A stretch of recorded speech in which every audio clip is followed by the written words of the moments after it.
50. Type it to me, Keck. Oh, no. Welcome to Facebook Live at Ellie's Place. And I am here today with Jason, the Cosmic Truth Authority, and Keck Vest from Fighting Hate 101. Now, we're going to be talking about the grifters today. Now, we're not here to attack people. We're not here to demean the movement. We're not here to try and divide. We are not here to cause shit. We're simply expressing our thoughts. And, like we always examine the left, do we ever examine ourselves? And that's what I have to ask myself, because too many people have been taking advantage of this situation in the last 2 years. Jason, you've seen it yourself, and I know Keck has seen it firsthand. So I just want to chat about that. Now, mind you, Keck is a pro Chris Skye person, and Jason and I are skeptical Chris Skye people. Well, just be nice about it for the start. But this is the main thing. We're not here to bash people. We're here to express opinions and thoughts and get other people's thoughts that are, part of, Pat King is another one. Welcome, Don. Pat King's another one, and there's a whole bunch of them. So, and if we get carried away, though, it's only natural at times a little bit to get carried away, because we care, as you know, about this country. I thank both of you so much for coming on. And Ellie, your amazing platform. And again, we want to protect our children, and to do it, we got to just get through these drifters. That is one of the keys to build, as you know, authentic leadership. And I consider you one of those authentic leaders, amazing Canadian patriot, from what I know of you. And I know we're just getting to work together and know one another today. So, well, thank you. That's a nice compliment. And Keck Vest, would you like to say hello? I would like to say hello. I'd like to say hi to Cosmic. Powerful speaker. And thank you. I'm going to wait till you guys start bad-mouthing people, and then I'll jump in. Before I start, though, can I just make one quick announcement? Yep. The Hamilton Freedom Rally, if anyone lives in the Hamilton area. Jason, do you want to explain that? Yes, as a matter of fact, if Ellie will allow. Thank you, gracious Ellie. Here's where I have a card. I actually paid a friend of ours, Mike. He's a tall guy in our group, and he was kind enough to make these cards. I paid for them I should hand out a lot more. And it just sort of is promoting here, your health is very important, it says. And it says, don't let your TV or the government force what goes on your body or in your body. Free public information sessions about COVID-19 is available Saturdays, when Memorial at Queen's Park, 12 noon. That's where I do my speeches. I'm honored to do it. And then, of course, at City Hall for a Hamilton Movement. Keck knows full well. He's always there. 12 noon, Sundays. And I know you were there, Ellie, and I'm sorry that I didn't show up with both of you and the small group that was there that day. And we will change that, and we will grow this Hamilton Movement, God willing. Yeah. And we will be there every Sunday, 12 o'clock, Hamilton City Hall. If you're not out, if you're looking for somewhere to fight for your freedom, now you don't have an excuse. That's right. Absolutely. Exactly. Yeah. Thank you, El. Okay, no problem. So, we're just kind of doing a stream and giving our thoughts today on various people. Obviously, Chris Skye is one of the main ones, being he seems to have claimed himself the leader of our movement. And he really certainly has proclaimed that, if I may just interject and agree I don't see him as a leader at all. He's not a leader. He can't even lead his own life, let alone a movement of people. Yeah. But that's the whole thing. Is there? We'll be there every Sunday. Oops. Where are you? All right. Now, you guys both said your 2 cents. He absolutely is a leader within the movement. What you're disputing is whether or not he's any good as a leader. But to suggest that he does not have a following, I didn't say he would just be an incorrect statement. Say that. We know he has a following, Jack. He's got the biggest following in Canada. But technically, it's not unreasonable for him to consider himself a leader within the movement, is it? Well, I'm sorry, but look, I see it this way. I am a team player, but when it comes down to it, I'm my own leader. I don't have anyone who speaks to lead for me.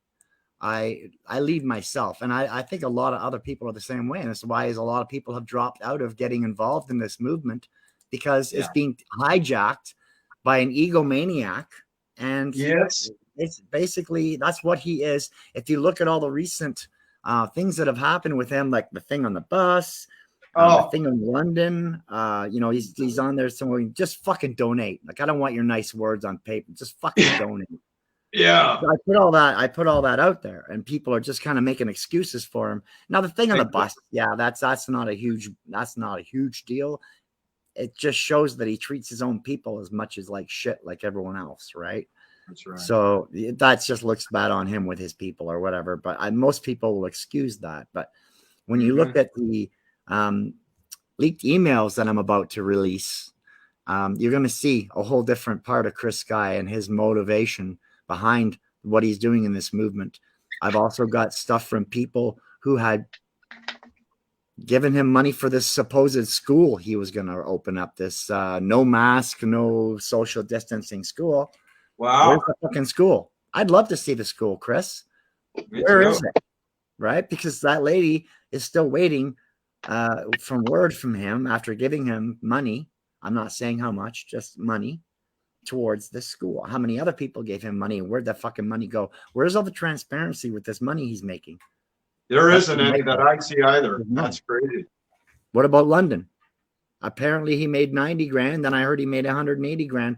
Doesn't matter how much he made. There's no transparency with the money. It went to some secret lawyer that he won't disclose. And I think that's all bullshit. It went into his bank account. I don't think. And as you know, later in this conversation, as we take the temperature, if you might take the temperature when you want to of the audience out there, Ellie, that we're going to mention other names as well, as you know, that is in a similar boat with this controlled opposition. I think Keck knows too. A lot of money that's being made from other grifters that are dividing this movement, and we don't know, again, where is this money going? And it sure as hell ain't going to the working class. And we're going to name some names. I'm going to ask all of the Canadian patriots respectfully, if you think we have any kernel of truth, because we're bringing up a lot of facts, especially Ellie with her facts and research. If you guys believe it and then know it's facts, do not give money, your hard-earned money, to these grifters anymore. Enough is enough, right, guys? But you're going to need it for food soon, because the shelves are going to be empty soon. Yeah. And that's what people need to understand. Look, it's not just the money for me, Jason. It's the fact that he's divided the movement now. Okay? Absolutely. They have targeted. I don't know if you're familiar with the Angry Albertan out in. I am. He's a big 6'4" guy. He seems to say some powerful truth at times. I hope you're not going to say he's controlled opposition. I don't know enough about him. No, I fully support them. And Chris Skye and their friends have been out there fucking causing shit. They've been attacking those protests. How is that unifying people? Chris claims this and claims that. Where's the unity, Chris? Just your little gang of people who are going to go to airports and commit domestic terrorist acts. Yeah, that was ridiculous. Yeah. Jane Scarper, paralegal, she knew that whole act too. She broke that down, was outrageous. Absolutely. It's not the right thing to do. And somebody else did a video on that too. Yeah. So you're right, Don. Chris Skye's a joke. Welcome, Kim. Welcome, Paul from Hamilton. Jenny and Don Smith. Welcome, everybody. Yeah, no, look, it's just I have questions and I can't get answers because he won't come on live with me. He won't even comment about a video I put out. How dare he? I saw that. I saw one of your videos. It was really good, Ellie. I really enjoyed it. I'm sure a lot of people did. Oh, that Chris Skye video, you mean? Yeah. Yeah. Well, like I said, what Chris Skye video? You didn't see my Chris Skye video? No. Oh, no, really? You missed out. It's on my Rumble channel. You really ought to pay attention to my Rumble. You think I'd have done my homework before coming on here? I didn't know you did. I was wondering why you never commented on it. Yeah, I did. I did. I said my video would be better than yours, but I didn't know you'd already made it. Guy, the one you don't know. Okay, look for that video. But part 2 comes out when my new series, my new documentary called High Plains Grifters. Okay. And it's all featuring all the grifters from our movement and proof. Love the title. Good. Right. Yeah. Real original. But So I'm going to be releasing a lot of stuff, and a lot of people are going to be unhappy about it. But you know what? I'm not being divisive. I'm looking at my own side as much as I'm looking at the other side. I want to know where all the fucking crooks are. I want to know where all the scam artists are, the controlled opposition on our side. There's a lot of it, and people just aren't seeing it because they're not doing any investigation whatsoever, right? I have people handing me stuff, people from his own circles giving me stuff. Their own circles, actually, Kevin, Pat, Chris, all of them. I got people sending me shit constantly. I have a 7.5 gigabyte fucking file on Chris Skye. Okay? That was minus what I put out in the first video. And I have a couple of gigs on Pat King and Arthur Pulowski. So I have a lot of stuff that I'm going to be putting in this documentary. But now I'm doing a lot more research and a lot to make sure that everything adds up, to make sure everything is correct before I release any information about anybody, because that's not right to do if you haven't even researched it. Yeah. You know that, Jason. I do. May I mention this book briefly? Yeah. Thank you. Keck, I want you to know this too. This is called The Evolution of Cooperation. And if you want the most optimistic book, it's a very small book, but Catherine Austin Fitz talks about it. It's written by a guy named Axelrod, a brilliant economic guy. I guess he's friends with the great Catherine Austin Fitz. And it talks about, one of the things it talks about is shunning the dirty player. I told you this the other night, Ellie, that if you could show the crowd the dirty player, and you're doing a great job of it, Ellie, and a lot of people are in Canada, we need more people to hop on board, see through these grifters, scammers, you name it. And then, exactly, liars. We can, once we expose the dirty player, the ethical leader will always win. But if you don't show the crowd the dirty player, and you're competing against an unethical leader, and I give examples, extreme examples, particular elements of the CIA, some of the intelligence communities, and they can reward richly and kill with impunity, you're in a prisoner's dilemma.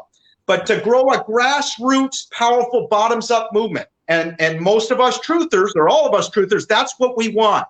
We've got to focus, as you know, we're trying to do it, a grassroots, bottoms-up, because almost every revolution, it's bottoms-up.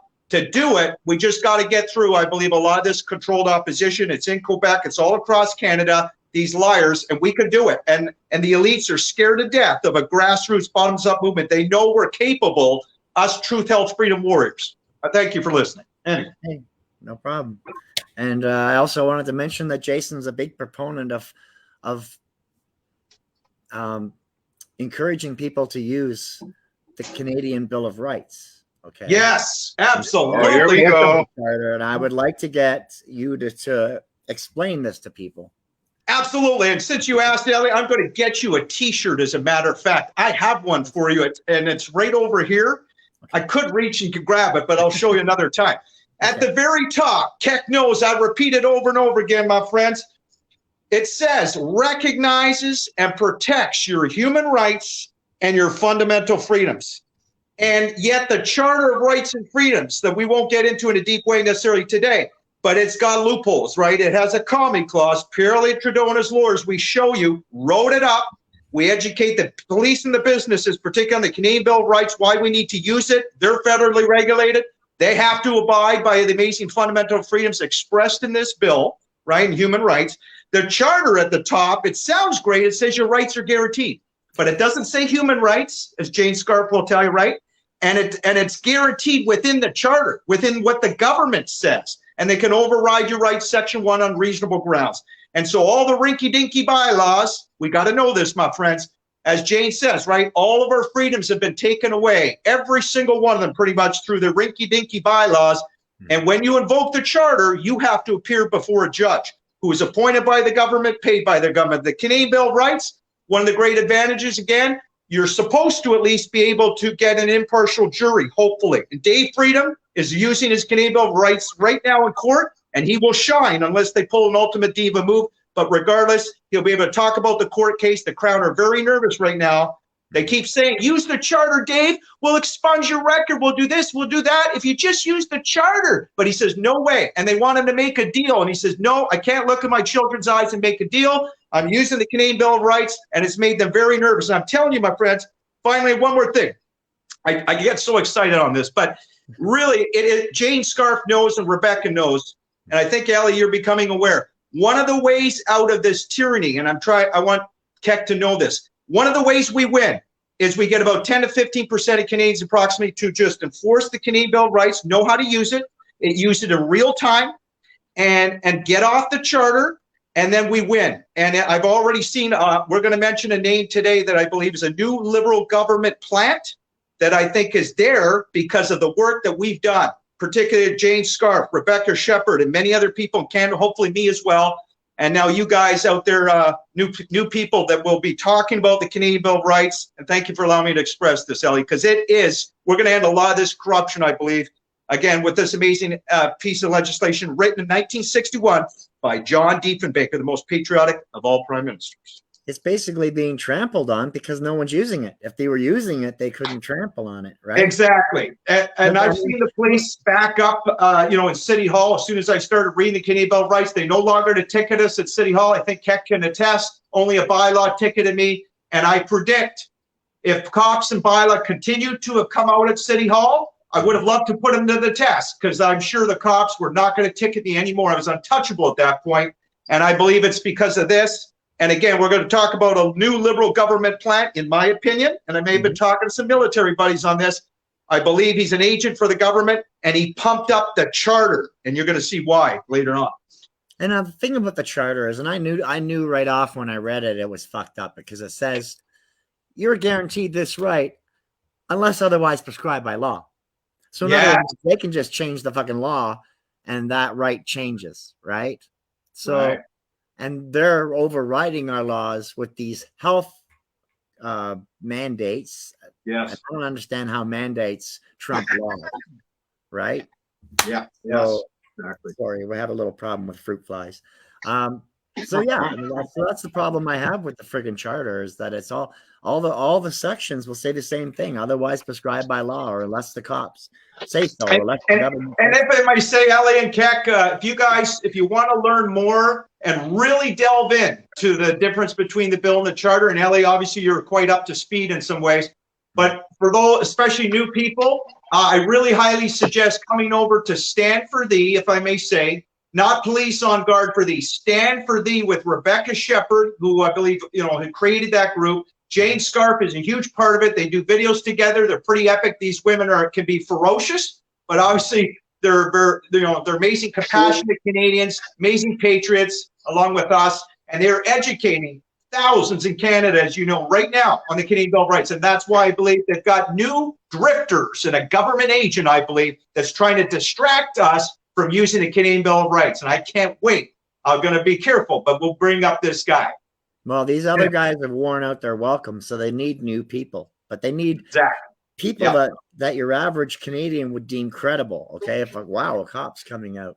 Why did he wait 2 years to come out? If he's such a noble cop, if he's seen so much bad things that he was crying on stage and couldn't handle. Well, you haven't said the name yet. Who are you referring to, man? Bulford. Daniel. Yes, exactly. Yes. Okay. And he's the former bodyguard of Justin Trudeau. And he was in the tactical division, and he's a sniper, and yet he cried, broke down very briefly. I don't mind crying. Hell, I cry once in a blue moon too. But he cried in 2 speeches. And any military guy will tell you, and other people generally, you're not going to cry during the speeches. I mean, I guess it's possibly he may have post-traumatic stress disorder, and I don't undermine that at all. That is a real condition. I hope I said it right. But, I mean, this guy, I believe, was conning the audience, and especially when you know his recent speech, Ellie, he pumped up the charter. It was all – and why are you doing it? Why would you do a whole speech on the Charter of Rights and Freedoms? Where did that come from? Well, it's because we're doing amazing work on the Canadian Bill of Rights, I believe. And in my opinion, and again, I may be talking to some military people, you never know on this, that he came out because he knows that we're, again, empowering Canadians with the Canadian Bill of Rights. So this is a distraction with the charter. And it's reason, logic, common sense. And I just ask Canadians, when you listen to him, and if you've already listened to Daniel, you bought into the first speech or the second or the third, he's done 3 public ones, as far as I know. Yeah. Do not buy into the PSYOP anymore. Get through that deception and take a step back and realize, First of all, why would you trust a former bodyguard Justice General for the Liberal government after everything they've done? Would you agree, Ellie, right there at the very beginning? Yeah, that's fishy. But like I said, he waited 2 friggin' years. 2 years. Oh, yeah. Sorry, to your point. Right. Exactly. Well, almost 2 years. It's been 23 months or so since the broken China. So good point. I think I find it that if he's such a great cop and he's so dedicated and loyal and a family man, why did he wait all this fucking time?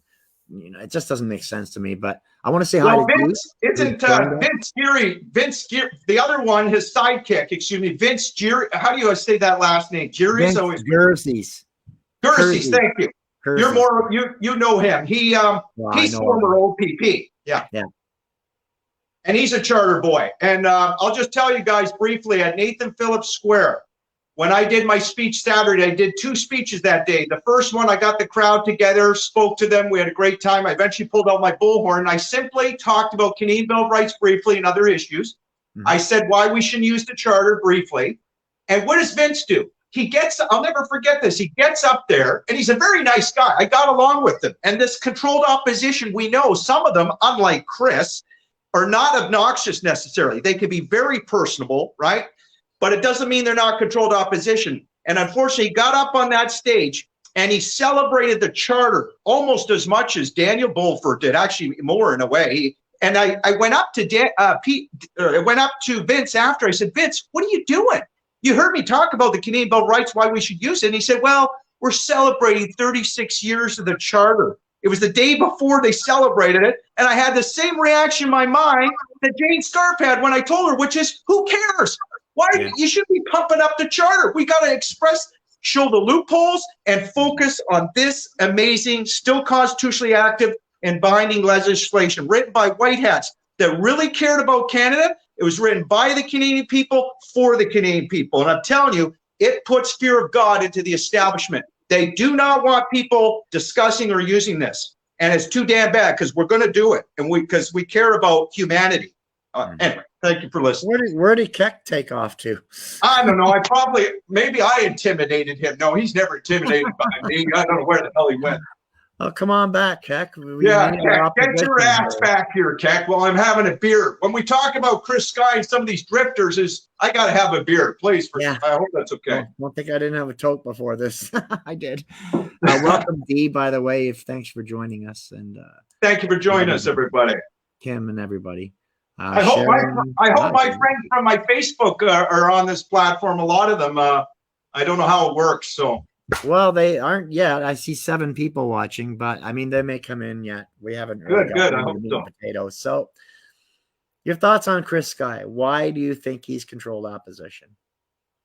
Geez, I mean, we could talk for hours on that, but I think, Ellie, I'm not sure where to start. Other than, I think one of the most insidious things, and again, sometimes I will say it's my opinion just to be safe, but I mean, it's quite obvious that a lot of the police arrests, as I think you know, and a lot of people have said it looks staged.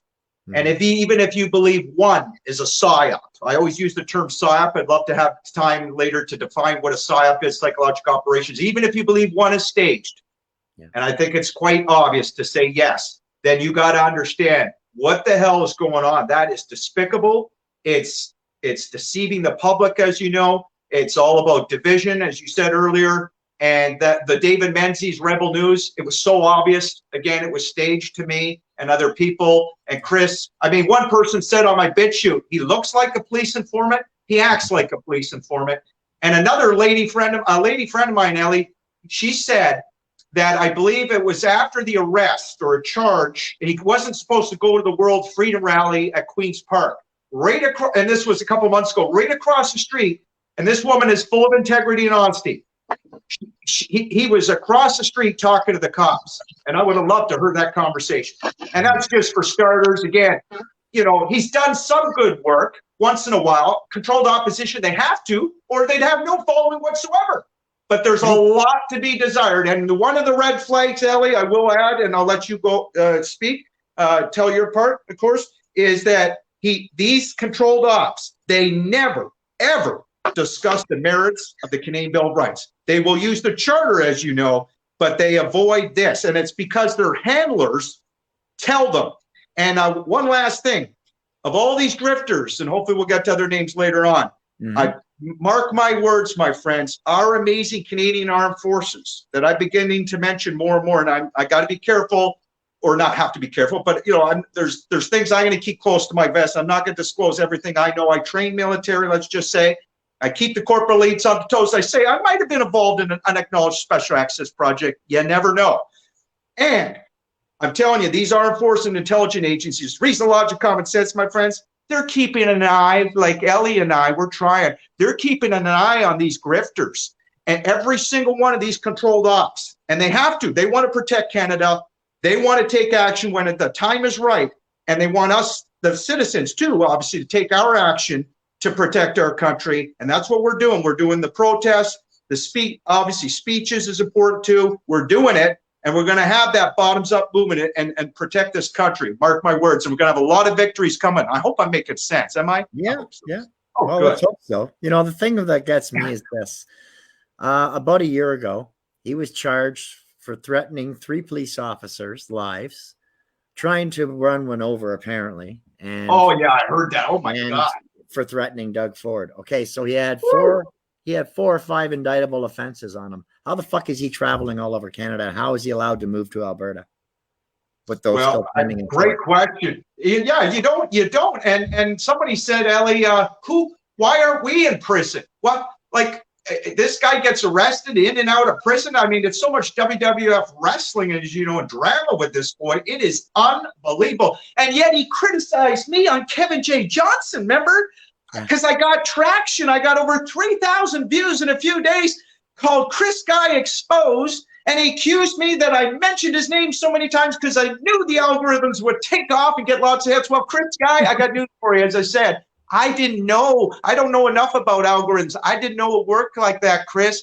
And then he criticized me because I mentioned that him and Jenny are girlfriend, boyfriend. I'm sorry, Chris, that I didn't know that you guys were married. It was only, 6 months ago, I think, or so that you were married. Whatever, dude. But anyway, some sound bites. He felt like he had to respond back to me. I can see why, because Chris knows that we're telling the truth, and that's why he won't debate you, Ellie. Reason, logic, common sense. Well, and he will never debate me. I got too much back in me, and he knows he can't deny it, right? Wait till right. the Pictures documentary comes out.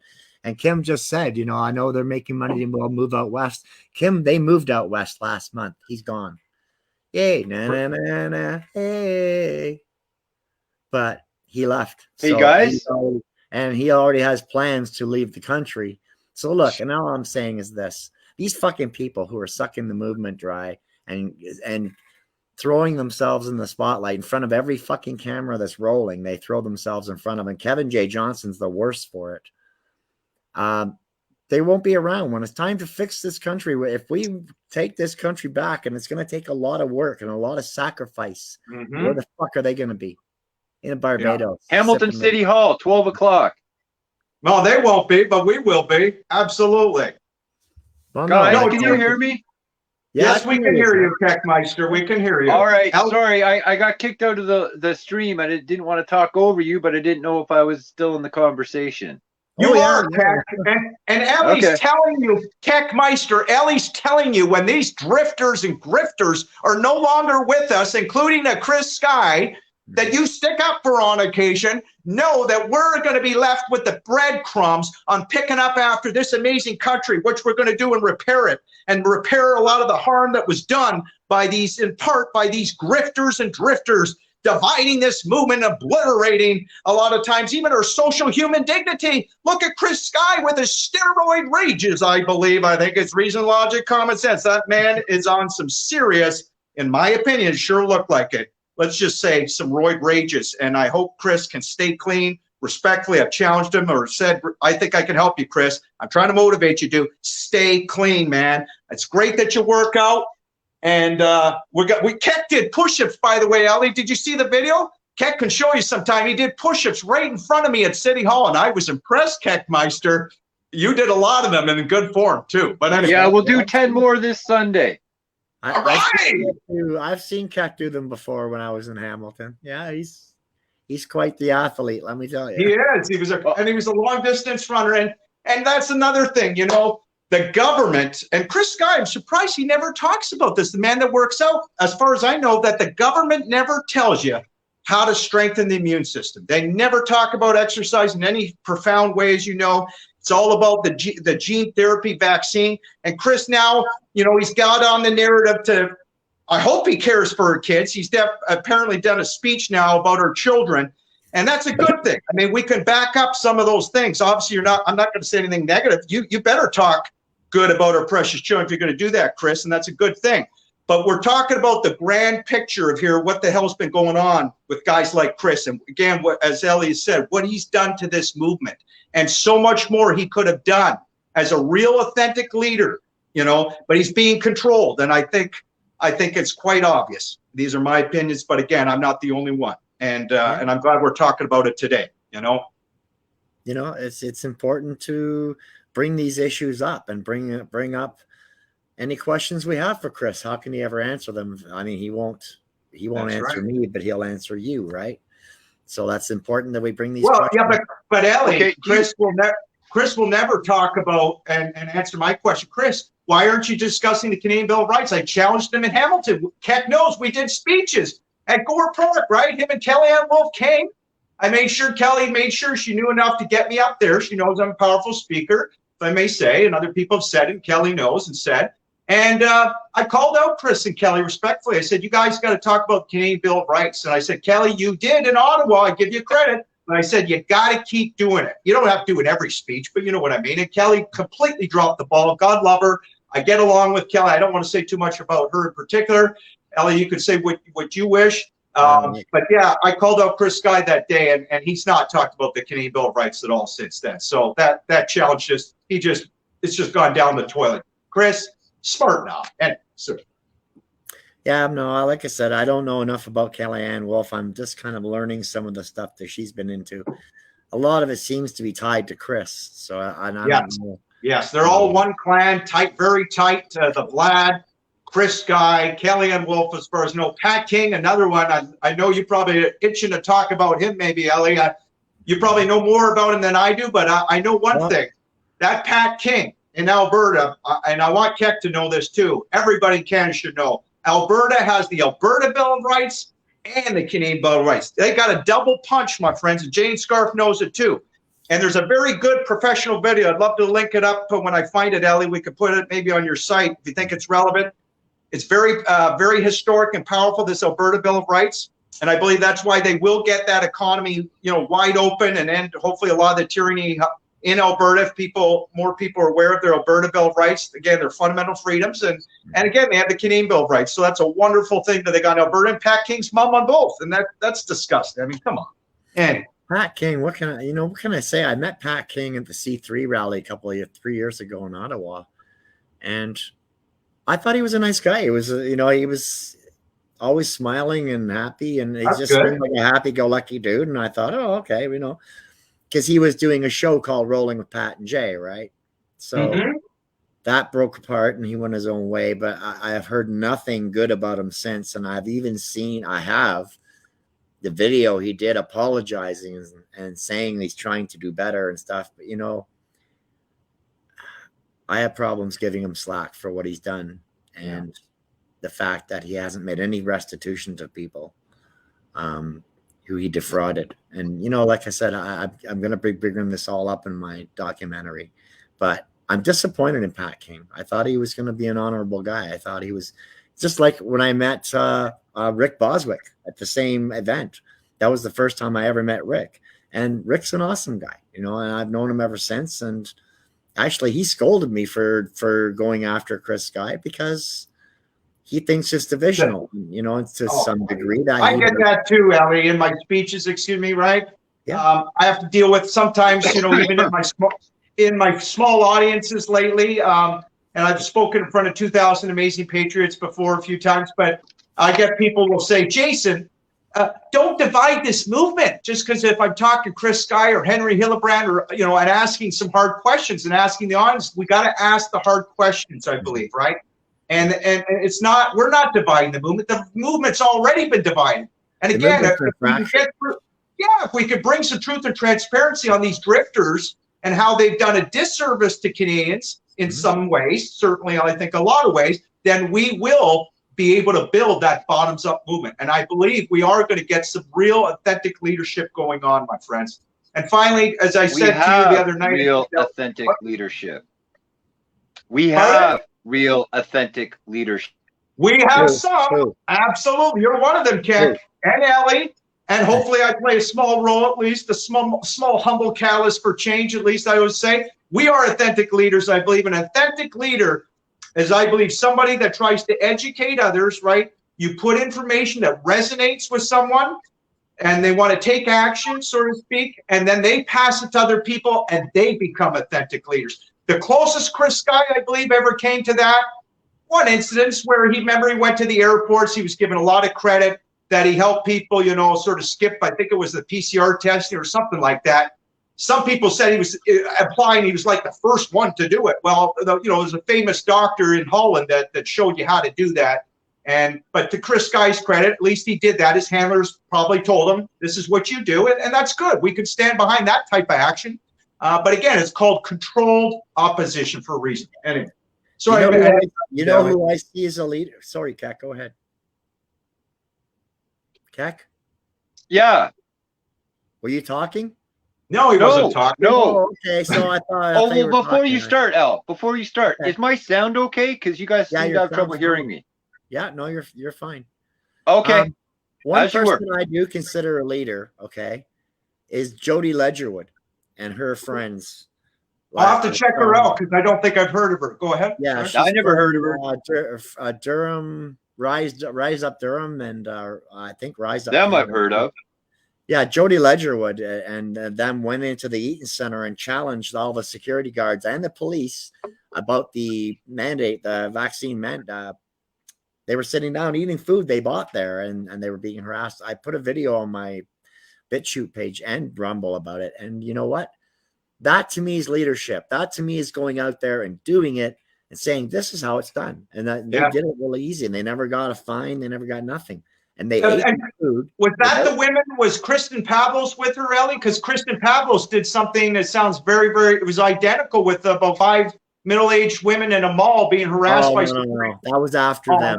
But that was probably doing the same thing. They probably watched that and went, oh, you can do it, right? Well, this Kristen, Ellie, she used her Canadian Bill of Rights, and she told Jane Scarf. Jane Scarf had a chuckle on the phone when Jane said that Kristen told her apparently that she was sort of thanking me that she had learned from my videos on the Canadian Bill of Rights. And to Kristen's credit, she took it by the horn. She used it in real time, as we all can, my friends. And she basically said, you know, just in so many words, as soon as security and police tried to use law enforcement, she said, wait a second, you're using law enforcement. You can't do this. You know, going against that vaccine passport, not, you know, all this nonsense. And she was saying that, anyway, the police backed up. They wouldn't kick her out because of the vaccine passport, because, again, she was showing and demonstrating using Canadian Bill of Rights. And yeah, well, that's basically, well, they were armed with everything. Okay, can I take my turn on this? Yeah, sure. Go ahead, Skye. I just want to go over because we'll look at the topic talking about today about the division movement. Can you hear? You're breaking up, but I can hear you. Are you there? Can you hear me, Jason? I can hear you loud and clear. Oh, I can hear you now, Kat. Go ahead. Have you been able to this whole time? Okay. Al, who is the lady you were talking about? Kristen, I was talking about Kristen Pavlos, and Ellie mentioned somebody different, Jody. Yeah, well, who were you mentioning? Kristen Pavlos, a very nice woman. I forgot the girl's name. Judy? Trudy? Oh, Jody Ledgerwood. Jody Ledgerwood. Yeah. Jody Ledgerwood, thank you. Yeah, she's from Rise Up Durham. If you I just want to add to that. Okay. Rise Up, no, yeah? Oh, yeah, because I know the name Rise Up Durham. Yeah.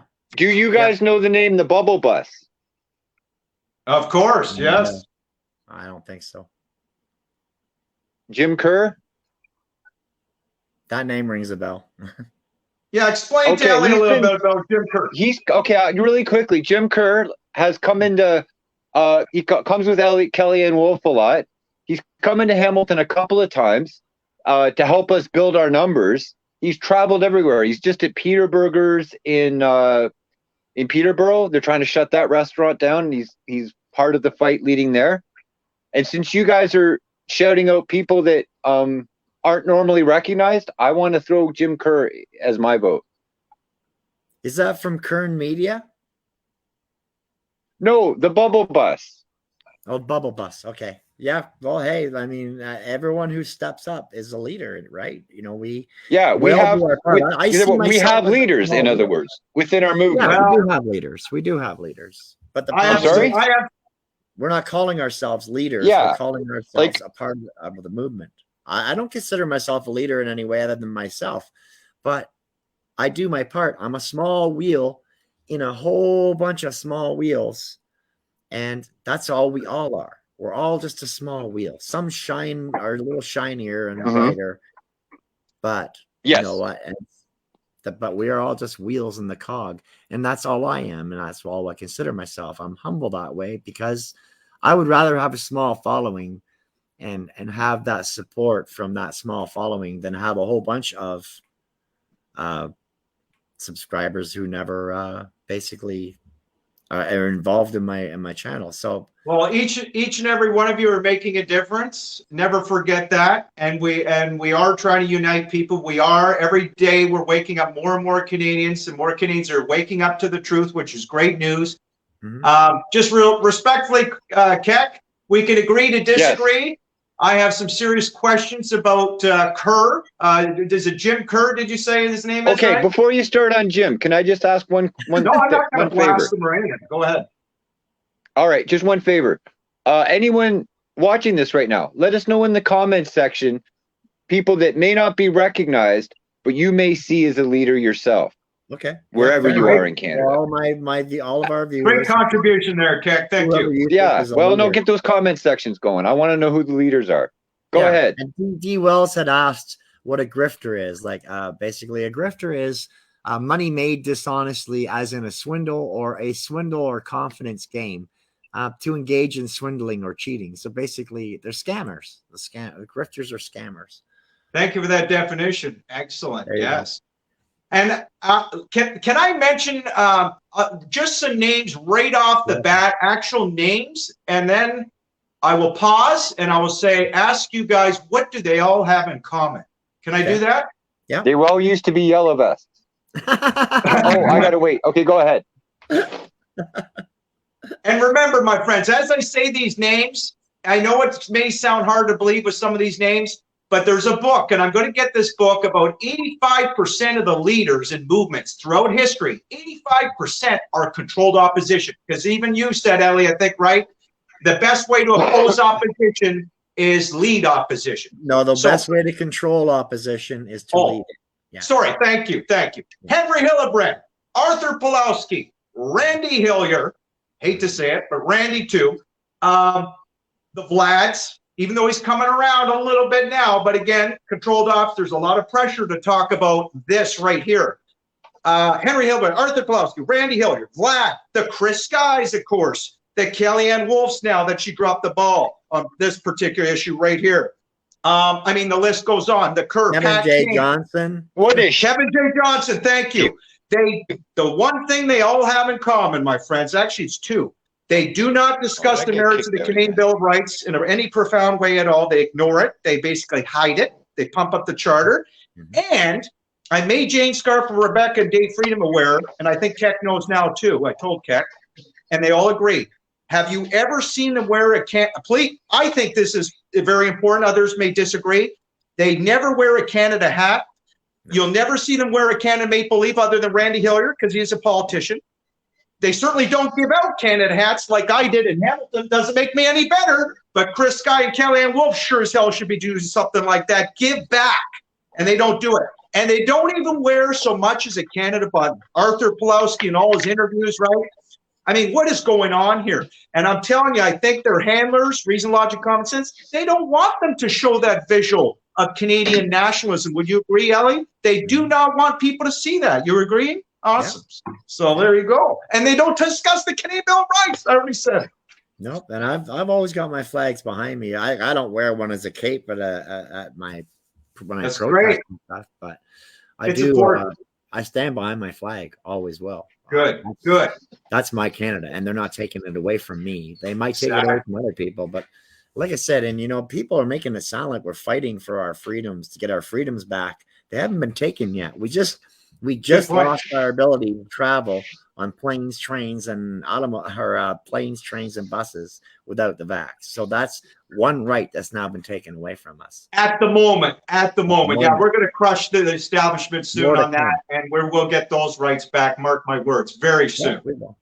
But we are still free people. We are still absolutely sovereign over our own bodies. And when people give in to this shot, that's their choice to do so with.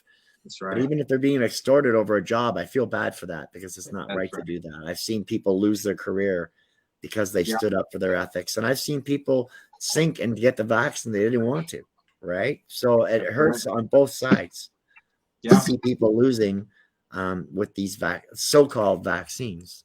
And speaking of which, Ellie, I just wanted to, just as a reminder so I don't forget, again, about our amazing Canadian brothers and sisters, armed forces, the military, they've had a lot of pressure, not talked about very much, about getting these injections, a lot of insidious pressure and threats to be fired, as well as many other, as emergency workers.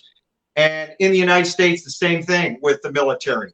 And I commend every single military personnel out there from the top down. And some of the generals do try to con them, particularly in the United States, to get jabbed. And it's going on in Canada. And I'm sure there's some good generals, don't get me wrong. But every single Canadian military should be really applauded, I think, for not giving in, just like you guys, for not giving in to the propaganda nonsense, for not compromising the bodily health integrity for Big Pharma, and staying steadfast, strong, and powerful. And that's what we need to do, as you know, as mostly Canadian truthers. And then we're going to get that respect back, I think, a lot from the government and leadership ultimately one day. And we're showing right now, right, how it's done in our community, in our country. And we're showing the brainwashed people that are not evil people, most of them, but they're brainwashed and mind controlled. We know through corporate media, it's a fact. Any signs will show you. And we're showing them that we're not scared. There's nothing to fear. And we're not going to take an experimental gene therapy for your Big Pharma. And they don't have one scientific piece of data, as you know, to back up even coming close to mandating this nonsense poison. But anyway, and it's all about the money, as you know. It's an agenda. It's an enslavement agenda. And that's what a lot of people are thinking. It's about the money. They've made more money than they can handle making. I mean, yeah, the smaller ones like Bill Gates and them are enjoying the money they're making. But you know what? The power. It's the power that the elites want. And that's what they're not going to have because everyone's going to submit to the new banking system. I just am preparing a video where Walmart has announced that they're going to be helping people transcend into the new banking system because the old crippled one is on its way out, right? Well, we're here to offer solutions to Ellie. And I think if you guys listen to Catherine Austin Fitts, I think she says something very interesting. Again, the financial expert that was Secretary for Housing and Urban Development, of course, the first one to get that hard figure, 21 trillion missing from the U.S. federal government back in the day. And that only includes elements of DOD and HUD. That doesn't include other elements of the federal government. Now she's estimated 50 trillion shipped out of North America. But she says, for the digital currency, for example, that some of these scumbags, financial global predators, want to implement. One of the solutions will be to have, she suggests, a Cash Friday. And that will fuck up, the system, potentially, just doing a cash even on Friday. So there will be solutions, I believe, because, again, as you said earlier, Ellie, enslavement. If they can centralize digital currency, we will all be slaves. They'll be able to shut us down, take money out of your bank account, as you know. And they want to centralize three things, as the great Dr. Shiva says. Centralized voting, and they've been working on some of these things for about 20 years or so. They want to centralize the distribution of goods and services. We're seeing that with Amazon, right? And Jeff Bezos, Amazon, he's up 800%. It's a $2 trillion evaluation now, basically, that company. Getting, everybody's purchasing from Amazon, Walmart, as you mentioned. and they want to centralize digital currency. That's the big one. But again, we're all about solutions, and we are going to get solutions in a lot of ways. And so I thank each and every one of you truthers that are trying to find those solutions. And again, educating others. If we don't educate, we're going to be enslaved, as the great Dr. Sheep said. Yeah, no, and I'm gonna have to look into Catherine Austin Fitts. I haven't seen her in a while. The last one I watched was when she starred in that what was it called again? Lockdown. What'd you say? I think it was Lockdown. Yes, it was very heavily censored, that Lockdown, I heard. Yeah, it was. I downloaded it. Oh, good. Great. I should watch it again, too. She did a recent video. My sister, a beautiful, hardworking, compassionate nurse that is supposed to be fired today, by the way. She watched Catherine Austin Fitts' a recent video. Yeah, it's hard to believe. I mean, that's a whole other discussion there we could get into if you ever want. But my sister, unbelievable, works for VON, Victoria Order Nurses. And this vice president, a woman, apparently is normally a nice woman, as my sister knows, but is going to go through just go along with the bureaucracy and fire healthy nurses, about 12 in her own agency. As my sister has always said, Elliot Keck, I'm a healthy person. I'm a healthy nurse. Why would I go cave in and get injected with this, again, experimental? And she's studying vaccines. You almost never need one, period. I mean, if you want a tetanus shot, you evaluate risks and benefits for any vaccine, but understand, especially nowadays, it's a complete duplicitous business scheme. And one thing, Ellie, I just want to add real quick, when you say it's not about the money necessarily, or I forget what you said, but the drug companies have, Dr. Sheep's the only one to show you this. He owns 7 companies. He dealt with Big Pharma. One of his amazing innovations was to help out Big Pharma. They could skip animal testing. But he shows you they've been burning and crashing this multi-trillion-dollar empire. They're in peril. They've been losing money, particularly the last 10 years, and really declining for 20 years. Because it takes a lot to get a drug on the market these days. You got, side effects tests, and you can sue a drug company. And you got phase 1, phase 2, phase 3. It costs $1 billion to $5 billion just to get to phase 1. You got 20 years on a patent, 13 years to go through the drug process, 7 years to recoup your investment. And again, and you got to do animal testing and all that, right? And it's a very expensive process, and they can't find new molecules now. They're having much more difficulty. And finally, when the FDA, who are pro-Big Pharma, when they've had to put in regulations because they don't want the drug company sued, that put Big Pharma in a real conundrum. And so that's why they're going for the jabs. Like you said about control, and it's because their industry is burning down, and they're making 18% compounded annual growth each year from vaccines. And if you want any of these stats, my friends, and verify, go to VA/Shiva/join or VA/Shiva/truth, freedom, and health. He's a real leader like us, my friends. He's a change agent. And I know we have different definitions of leadership, but I still think, Ellie, I know you don't consider yourself necessarily a leader per se, but I think you are, Keck as well. And again, we can make other people genuine leaders. And I really respect both of you, and I'm really enjoying this live. And now I'm going to shut up and let you guys give away your thoughts. Well, I wanted to reiterate, someone here had mentioned about Kelly Wolfe interrupting a memorial for veterans service, which I thought was, if that was her, that was pretty tasteless. Yeah, there was something on, I think it was CBC about it, and it sounded like Kellyanne Wolfe. You couldn't see who it was. But if that was her, yeah, that's low of the low. That's bad. Yeah. Well, and again, I don't want to go deeply, but there's been a lot of speculation and talk about Kelly with, let's just say, possibly, DRUGS. And I hope that's not the case. And I hope she could stay healthy. We all make mistakes. And again, Skye, I'm trying to offer this guy some motivational help. Dude, if you're going to work, stay clean. I hope do not do any more rages, whether it be steroid rage or otherwise, on innocent people. It was uncalled for. It's just irreprehensible. It's disgusting. Nobody needs to be treated like that. And by the way, Ellie, did you know he claims he had all kinds of food on his bus when he came on Kevin J. Johnston to actually try to defend his actions, saying, well, I got mad and blah, blah, blah. And why would these volunteers go to Tim Hortons if there's so much food on the bus and have to be a little bit late? I mean, come on, think about it. Jeez. Yeah, no. Right? That's another name I wanted to get to was Kevin J. Johnston. All right, go for it. This guy is a backstabbing piece of crap, but he's a scam artist in one of the worst ways. And I've seen a lot of people doing streams about him. And, like I said, he can deny all he wants, but he's been caught so many times scamming. And it's beyond me how anyone still gives him a fucking dime or even wants him to come and talk at their fucking rallies.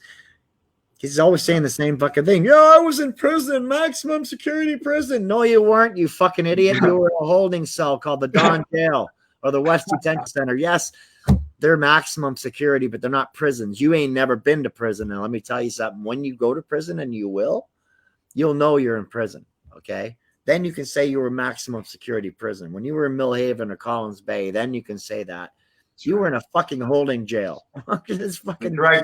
Like, he's going to be going into some hardcore prison soon, Ellie, right? He's going to serve 18 months. And to your point, these donations, a woman worked for Kevin J. Johnston. She has a private investigator. She's got all kinds of PDF files like you do on Skye. She's got all kinds of dirt that she's going to come out with possibly on Kevin J. Johnston showing. And I've talked to her. It is unbelievable. And these donations she says, they're not going for his case. He's already going to be convicted for 18 months. It's done. Mm-hmm. And he says he's got, by the way, he says he needs, was it $224,000 that it costs for his studio every year? Well, his studio is in Arthur Pulowski's house. And she shows me the address, and anybody can Google it, she says, right? And she showed me the picture. Arthur Pulowski, this church preacher, has 3 houses on a street. And I don't think Arthur Pulowski would be charging Kevin J. Johnston very much to use his studio, but maybe I'm wrong. Oh, Kevin. Anyway. I've seen his studio, a couple of little flags and pictures, and like, what, that's 200 and something thousand a year? I could charge more for using my kitchen here. At least my sister would be getting something out of it. But no, it's foolish. And he's always coming up with lies and bullshit. So he, to me, is one of the high plains grifters because he won't stop. He's been caught so many times and he just won't stop. He's like Pat King. He just thinks he can go, oh, sorry. And move on and keep scamming, and it's just not. And Kevin is respectfully, everyone out there, I want you to hear this. I don't think, in my opinion, Kevin is really defined. We wouldn't define him as controlled opposition. I think Ellie hopefully would agree, but more as a scammer, right? He's a con man. In my opinion, he has been for years, apparently. I don't have any proof he's controlled opposition. Yeah. I'm not going to rule that out.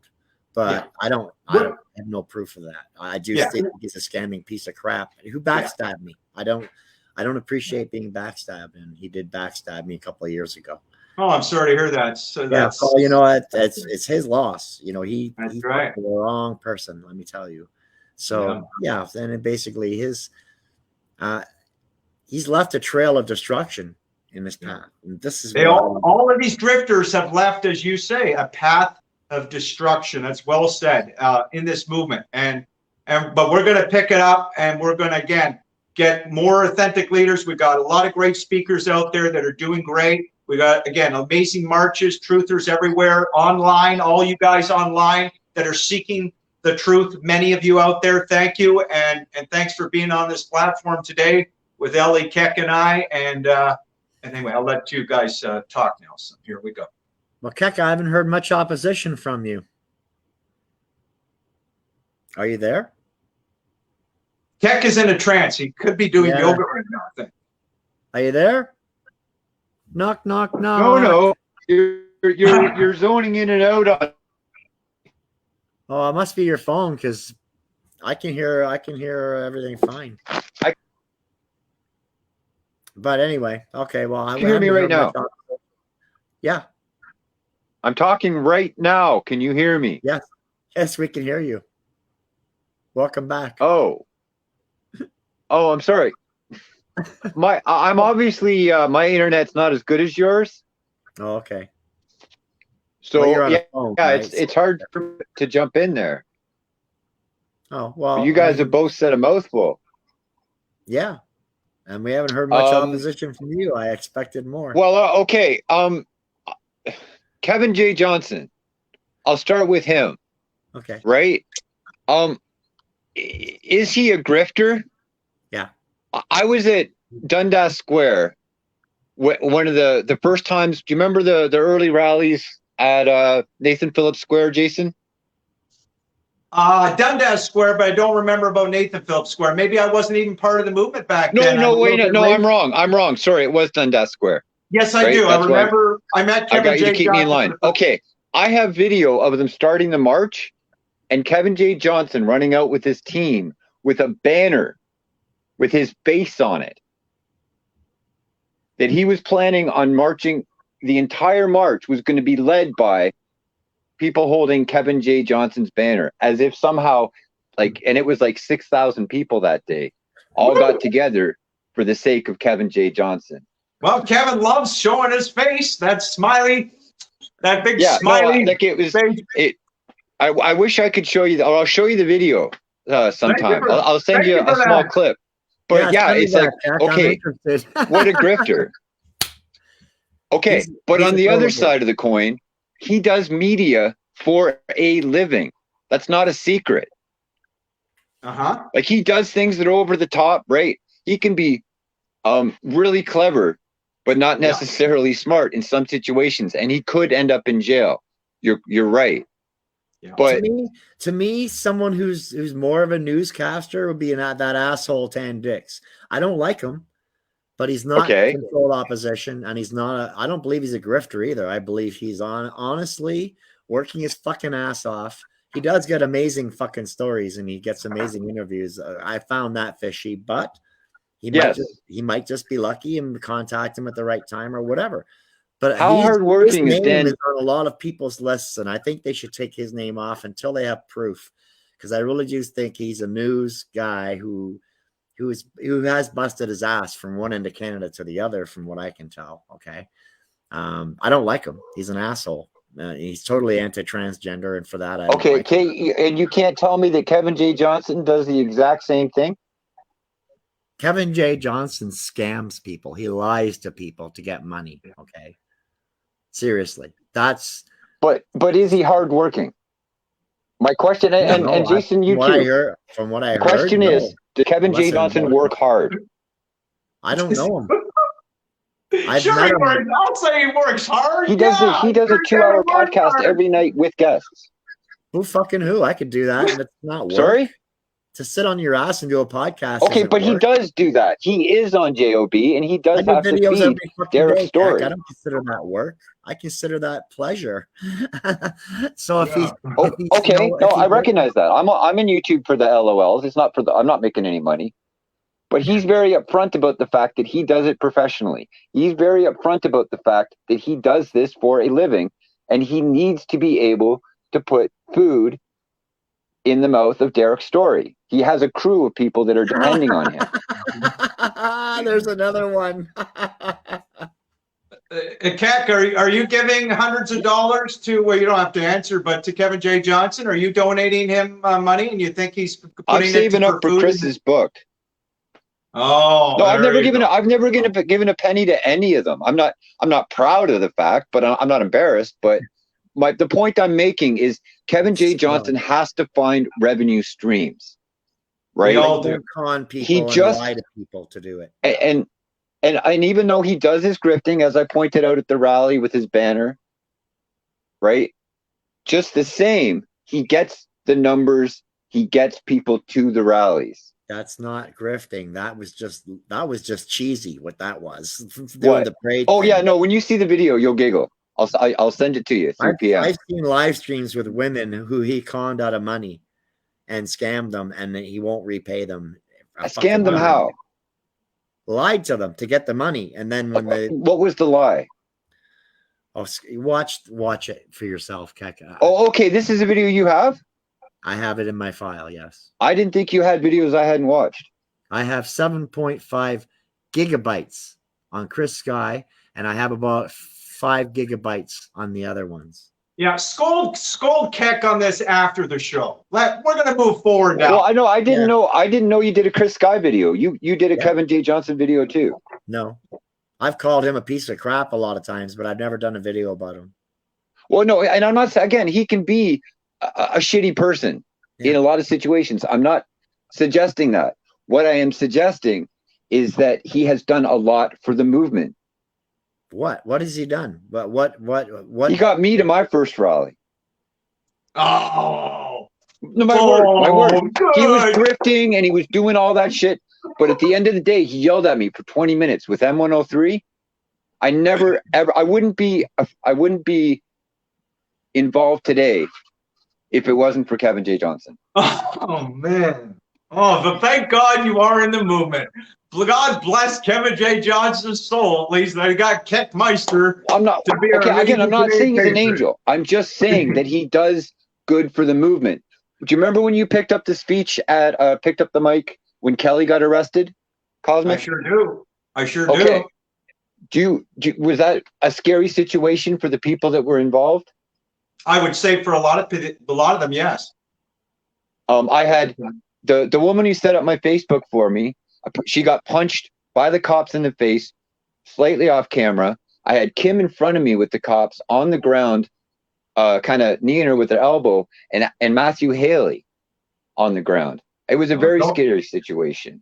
Matthew Haley is, I believe, infiltrated controlled opposition. I know from personal experience. Sure. Then he's an actor. Yes, he is. Then he's an actor. But if you remember that moment when you picked up the mic, and I'm bringing that up to blow smoke on your ass, that's where anyone who's hating on Jason Esty watching this on my channel, right? You got, like, everybody has something to contribute, right? Yeah. In my opinion, that was sorry, let me clarify for you, Al. I just realized I'm being confusing. When the shit hit the fan. That's not the first time. Sorry. Al, are you still with me? Yeah, I'm here. Okay. When the shit hit the fan on the 16th in Toronto, right? Jason, when people were running off, when they'd already dragged Kelly to the ground, when they kicked over Ed Jamnisik speakers, right? The movement was over. The rally was done, right? The police had officially ended the right to protest. And that's when Jason grabbed the mic, and he loves to speak and he loves to do his speeches, but he picked the right time to do it because it kept people together. And the reason I'm saying this is because, again, I know we're talking about hating on other people. I know that there's a lot of people that are throwing a lot of shade at Jason, right? Without recognizing that that you may find things wrong with Jason Cosmic, but there are things that he has done for the movement. What have you done for the movement? And that goes for Kevin J. Johnson as well. Fair enough. Okay. Right. Can we talk about... He took... Well, I'll wrap it up with Kevin J. Johnson. Sure. He took a hit. He got sued for $2.5 million. Is that the right number, Al? Yeah. Do you honestly think he's going to make that back selling his book on lacrosse? I don't know. Maybe you could explain this, Keck. Kevin J. Johnson has a $900,000 house that he paid. I know from Anne. He has worked his ass off since he was 20. And he paid $10,000 a month. Well, good for Kevin J. Johnson then. What's not good is, as Ellie shows you, we'll show you further evidence. He is scamming people, and that is unacceptable. He's caught in so many lies. He's an ass clown, in my opinion. I'm listening. As well as others. I'm listening. Okay, well, that's all I'm going to say. I want to get to Arthur Pawlowski in a minute with you guys, if you don't mind. Let's move on. Arthur. Go on. Arthur Pawlowski, in my opinion, and again, you never know. I may have talked to a few military people. They're keeping an eye on these people. Arthur Pawlowski is a government agent. And I've told people, if you don't think they're using a preacher as controlled opposition in Alberta, I think you're being naive. And all you have to know is look at his actions. Again, he uses the charter. He's been pumped on Rebel News, and we know Rebel, they do some good reporting, but they're controlled. And if you're really against the establishment, I asked my audience in Toronto, because I'm not trying to make up your minds, everyone, right? Let's be fair. If you're really against the establishment, do you get interviewed on Fox News? Even the great Dr. Shiva will tell you no, right? And Shiva was supposed to be interviewed by the clown Tucker Carlson, and Tucker Carlson backed out. So it doesn't work that way. And yet Arthur Pawlowski was, right? He's pushed on MSN Media. That should put up red flags. And he calls the cops. He makes it sound like, and my friends agree, right? He makes it sound like all the cops are Nazis and Gestapo. And that's the wrong message to put out. He will never tell you what we tell you, right? That the story that should have been celebrated across Canada, and this is, again, to empower Canadians, my friends, here's the facts. 44 police departments out of 44 stood up against ass clown Doug Ford's stay-at-home order, right? And they said, we're not going to go along with that nonsense, and we're not going to restrict people's mobility rights. Remember, during that PSYOP. And only the RCMP to this day can try to do that, you know. But I would say use your Canadian Bill of Rights, and if they try to do that, they could be in a lot of trouble, but whatever. So, again, there's a lot to be optimistic, but Arthur Pawlowski, let's keep an eye on these people, my friends, because Pawlowski, for all we know, I've heard a rumor, too, he may be going into politics. And my lady friend Ann, who lives near there, yeah, I know, Ellie's probably thinking, what the politics? Arthur Pawlowski? And again, he's made a killing. He's making a lot of money. I think he's very sophisticated, as often the deep state is, and some of their puppets, at least some of them, they're very sophisticated. They're very shrewd. They're very organized, right? And they're very evil, particularly their handlers. And we've got to keep an eye out, and we've got to ask hard questions. And finally, my friends, if you don't think, we'll get to Henry Hillebrand too, hopefully. If you don't think they use preachers, just know that they do at times throughout history. Yuri Bezmenov, former KGB, I show this picture at Queen's Park to my audience, right? In his famous seminar and videos he did, he shows you, and he lives in the States now, man of integrity, that they use preachers at times. He used that word preacher several times. Jane Scarf watched that seminar, knows too, right? Now, it doesn't mean Arthur is controlled opposition, but just look at his actions, and I think Ellie's going to probably provide, as she often does, some valid information and on Arthur Pawlowski. I do not trust him, though, my friends. That's my opinions. I think the facts back it up, and I know I'm not the only one. And again, our Canadian Armed Forces keep an eye on all these people, and we have to, my friends, because we want the proof. Go ahead. Sorry. Keep an eye on all their bank accounts and all their Bitcoin accounts and shit. Yeah, exactly. That's what the military should be looking out for. You know. Yeah. Good point. Good point. I may have some discussions with some military friends on that. You never know. You never know. That's where I'd be looking. But basically, yeah, as far as Art Pawlowski goes, I was stood for him in the beginning. Me too. Me too at the beginning. He was throwing himself in the fire and then complaining when he got burned, right? And that's what Chris Skye does too. Yeah. And every time they do that, people start sending in money for bail, okay, or sending money to lawyers or money for whatever. They're making a fucking killing.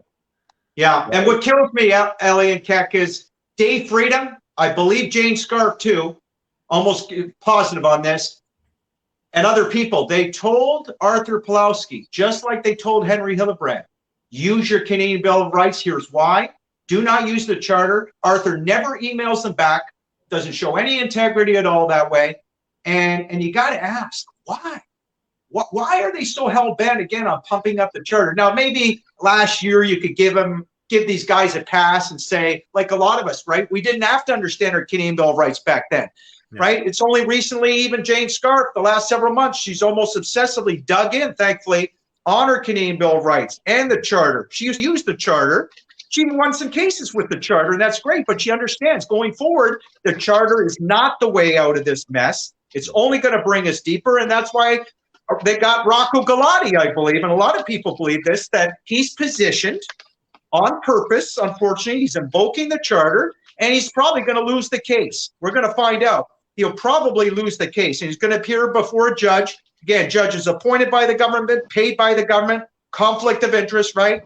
And Rocco has scammed a lot of people too, and it's being talked about, thankfully. And Rocco Galati, in my opinion, Rocco, you're listening, you should be ashamed of yourself. Chris Skye, you're listening, you should be ashamed of yourself for a lot of your actions and your lies. and treating people like garbage. Arthur Pawlowski, you should be ashamed of yourself. And Henry Hillebrand, I won't quite go that far with Henry. He's got a lot of great people behind Henry. I love the Mennonite people, but Henry, there's a lot to be desired there too. We got to ask some hard questions of Henry Hillebrand. Finally, one more thing about Henry, my friends. At Nathan Phillips Square, though, I told Jane Scarf this. I said I almost fainted. I joke, but Henry, for the first time, and I believe it was because of me. His handlers knew that I was coming. They knew I'd been exposing Henry respectfully at Queen's Park and asking the hard questions as well. And they had Henry, literally, he brought up the Canadian Bill of Rights. He didn't say Canadian, but he said Bill of Rights, and he read off the John Diefenbaker quote. And he's a charter boy. So what the hell's going on? But that was a good thing, right? And I think he came prepared because they knew if he mentioned the charter, especially, I was going to call him out that day. And Rocco Galati, he didn't mention the charter. And it was the same thing Jane said when she spoke on the same day that Rocco did. She talked about Canadian Bill of Rights, and then Rocco went up, and he didn't even mention the charter. And he hasn't been mentioning the charter for a while. So again, it shows we're making an impact, everyone. And even the Charter of Rights and Freedoms, they took the website down because they're being exposed, even on the symbolism, which I won't get into today. Cosmic, I have a question for you. Yes. Why do people turn their Canadian flag upside down? You know, that's a great question. Me personally, I don't think it's necessarily a good idea to do that. I think it's really important with all the fear that we've had, as you know, a lot of, demoralization, which again, a small group of scumbags are trying to do to us. I think it's important to have a positive visual for the most part, but I can understand the mentality why some people, think I'm not asking the mentality. I'm asking if you live in a nation that is in distress. It means the country's in peril. Sorry, say that again. It's an SOS call. It means your country's in peril. Yeah. It means that you're a nation in distress. Am I wrong? Yes, you're right. No, you're right. Is Canada on this day, the 29th of November? 30th of November, 2021. Is Canada a nation in distress? Yes or no? Yes. Well, of course, but we're also on. So you disagree with me on this issue, then, correct? Say that. Repeat that question. I believe that your flag should be upside down. You don't see it that way, even though I know that I'm right. Correct? No, I see it. The way I see it is because of the discussion today is just another example, and many people on this chat, and they're going to share this video hopefully, that we are on the cusp right now of the greatest, most profound change, positive change the world has ever seen in other countries as well, and in Canada. We just cannot be complacent. And as you know, one of the sacrifices for freedom is being hyper vigilant. And I think there are times to turn it up. If you want to turn the flag upside down, Keck, and other people, okay, that's your prerogative. But you disagree with me on that issue. You just proved to everyone on live stream that you and me disagree on that one issue, correct? I guess to a certain extent. Yes. Have I proved that you are controlled opposition? Have you disagree with me? Well, just because you disagree with somebody doesn't mean one person's controlled opposition. No. And just because somebody is using the Charter of Rights and Freedoms instead of the Bill of Rights, I'm not disputing your stance on the Bill of Rights. But if Chris Skye wants to talk about the Bill of Rights, that's not evidence of anything. Maybe that he doesn't understand the law so well. But just because you argue with somebody is not evidence that they're controlled opposition. Of course, but Chris Skye knows about the Canadian Bill of Rights. And here's an example. I'm going to give you guys proof. At the Manitoba bylaw border, Mr. Non-Compliant, I've talked about this in my speeches and videos. Jane Scarf has talked about it, infuriated Jane. Do you remember, Ellie, when he came back from the Manitoba border, and he had a friend from BC in the back seat, right? Mm-hmm. And this was during the PSYOP, psychological operations, where again they were trying to put fear. The cops were going to restrict our mobility rights. And Mr. Non-Compliant whips out his ID, said where he lived in Ontario, and he used Section 6 of the Charter, Keck, for mobility rights. The female cop, and I believe it was all staged, but the female cop responds, no, restricted on reasonable grounds. Or for mobility rights, I believe Section 1 or whatever it was. And that is one of the loopholes of the charter. And I'm telling you, Chris Skye, reason, logic, common sense. He's had a long time. He's a smart boy. He is smart in some ways. He knows better. And why did he do it? Well, I agree with Jane Scarf. She thinks that whoever the forces are that control Chris Skye, and I might know a thing or two about those forces, some of us, right? But whoever it is, they wanted his followers to do the same thing at those bylaw boards, right? Just whip out your ID. And Truther showed you how to do it at the bylaw boards. They went, and you don't have to use your Canadian Bill of Rights necessarily, but I think it'd be a great idea. But you say to the cop, I don't feel comfortable giving you my ID. And the cop went to the higher ups. They come back and they basically said, you gave us plenty of information. Thank you. Be on your merry way. That's how you do it. You don't be Mr. Compliant when you're supposed to be Mr. Non-compliant, right? Fight for your freedoms. But Chris Skye didn't do that. And that's a huge red flag and just one of many, I think. Anyway, sorry, I get so excited. It's like I said, the fact of them being controlled opposition is going by what they do. Yes. We're not just saying it as a speculation. We're not, this is not, I think their actions have proven that they are. And, if people don't want to look at it or don't want to see it, that's their choice. That's right. But I'm looking at my own side of the movement as well as the opposing side. I look at both because I want to know who the bad guys are, like I said. So another bad guy is, I'm not going to say bad guy, but I'm going to say he's someone with an agenda, okay? Henry Hildebrand. Yes. I'm going to tell you what his agenda is, okay? He shows up at all of our freedom rallies, not because of freedom, not to fight for freedom, to grow his church. He admitted at a rally he did here that his church grew from 200 to 800 because he was going to our rallies. Wow. And now, good for him. That was about 6 or 8 months ago. So I imagine he's a lot bigger now. So, of course, his money grows when his church grows. So, of course, his money motivated. But that doesn't make him controlled opposition. And he hasn't done anything that I could say that he is controlled opposition. But I don't think he's really as sincere as he pretends to be. So he's still a grifter in my eyes. I totally agree. And I think it goes deeper than that, but I think you're half right on this, Ellie. And I think, again, he almost bragged at Nathan Phillips Square that he's raised $300,000 in donations. Think about that. I think it was either $250,000 or he said, or $300,000. And I'm thinking, really? Well, and I get it. Like his church was slammed. One of the few churches, they slammed his church. And I'm not trying to, I know it sounds like I'm making fun of the guy, but I really think that, what am I trying to say? I just don't buy into this nonsense. Again, and he was educated on the Canadian Bill of Rights, everyone. He used the charter. He also used the charter with his lawyers, okay?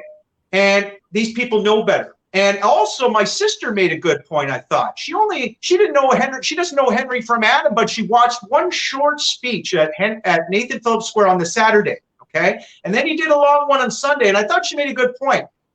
She says, this guy, he really brings in a mob mentality. The way he speaks. I've never heard a reverend. I mean, maybe there's some like that, but this guy just rants and rants. And he even said, you can either sit down or stand up, like telling us, right? I mean, who the hell are you? Does he talk like a preacher, Cosmic? Is that what you're telling us? Say that again, sorry? Are you telling us that he talks like a preacher? Well, I've never heard, me personally, I've never heard a preacher quite rant the way Henry Hildebrand does. I don't like it. You've never heard of a preacher that rants? A lot of people are turned off, but some people like it. Pardon? You've never heard of a preacher that rants, Jason? I didn't say that. I've never heard a preacher, I said I've never heard a preacher rant quite the way he does. And one of the tactics, by the way, controlled opposition doesn't prove necessary, but I'm just saying that let's add up all the dots. Jane Scarf actually discovered this. They will pace. Remember, he said in Nathan Phillips Square, too, he also added to the audience, he says, I'm going to move around here. Don't be scared. He did prepare them. Don't be scared. He just gets really charged up when he speaks. He'll pace. Well, yeah. His adrenaline is going. But a lot of the message, when he paces, listen to the messages. I'll give you an example. Kasia, I hope I'm pronouncing her name right. I hope that she's watching this. Yeah, I hope so. One of the truthers earlier, yeah. I'll never forget when she was crying, deeply upset and crying, listening to Henry discuss talking about her freedoms, you know, and I guess we're in almost like a police state. He put a message out conveying to the audience in a way, and it's again, I think it's part of the psyop. They're trained to do this, my friends. And you'll never hear me speak like this. Not that I'm perfect, but he did not put an empowering message that day to the point where Kasia was crying, thinking back in Poland of the actual totalitarianism off the charts and communism in Poland. And yeah, we know what we're going through in Canada. We've had some rights and freedoms trampled on. But like Ellie said, we still have a lot of freedoms in this country. We are not a communist country. We never will be. We're never going to be a fascist taken over with military and UN troops on the ground. I just told you, we're going to talk more about our amazing Canadian Armed Forces in a positive way and the facts. And yet Henry Hillebrand made her cry that day. And I'll never forget it. And that is the wrong messages to put out. Arthur Pawlowski puts out lots of fear porn too. And if you disagree with me, everyone out there, or if you agree, please leave a comment, as Keck said earlier. And Ellie, let me know what you think of what I just said. Am I off base at all? And Keck, you can fill in, of course, too. No, well, I want to hear what you think. That's, you know. What about what the comment says? You haven't read the comments to us in a while.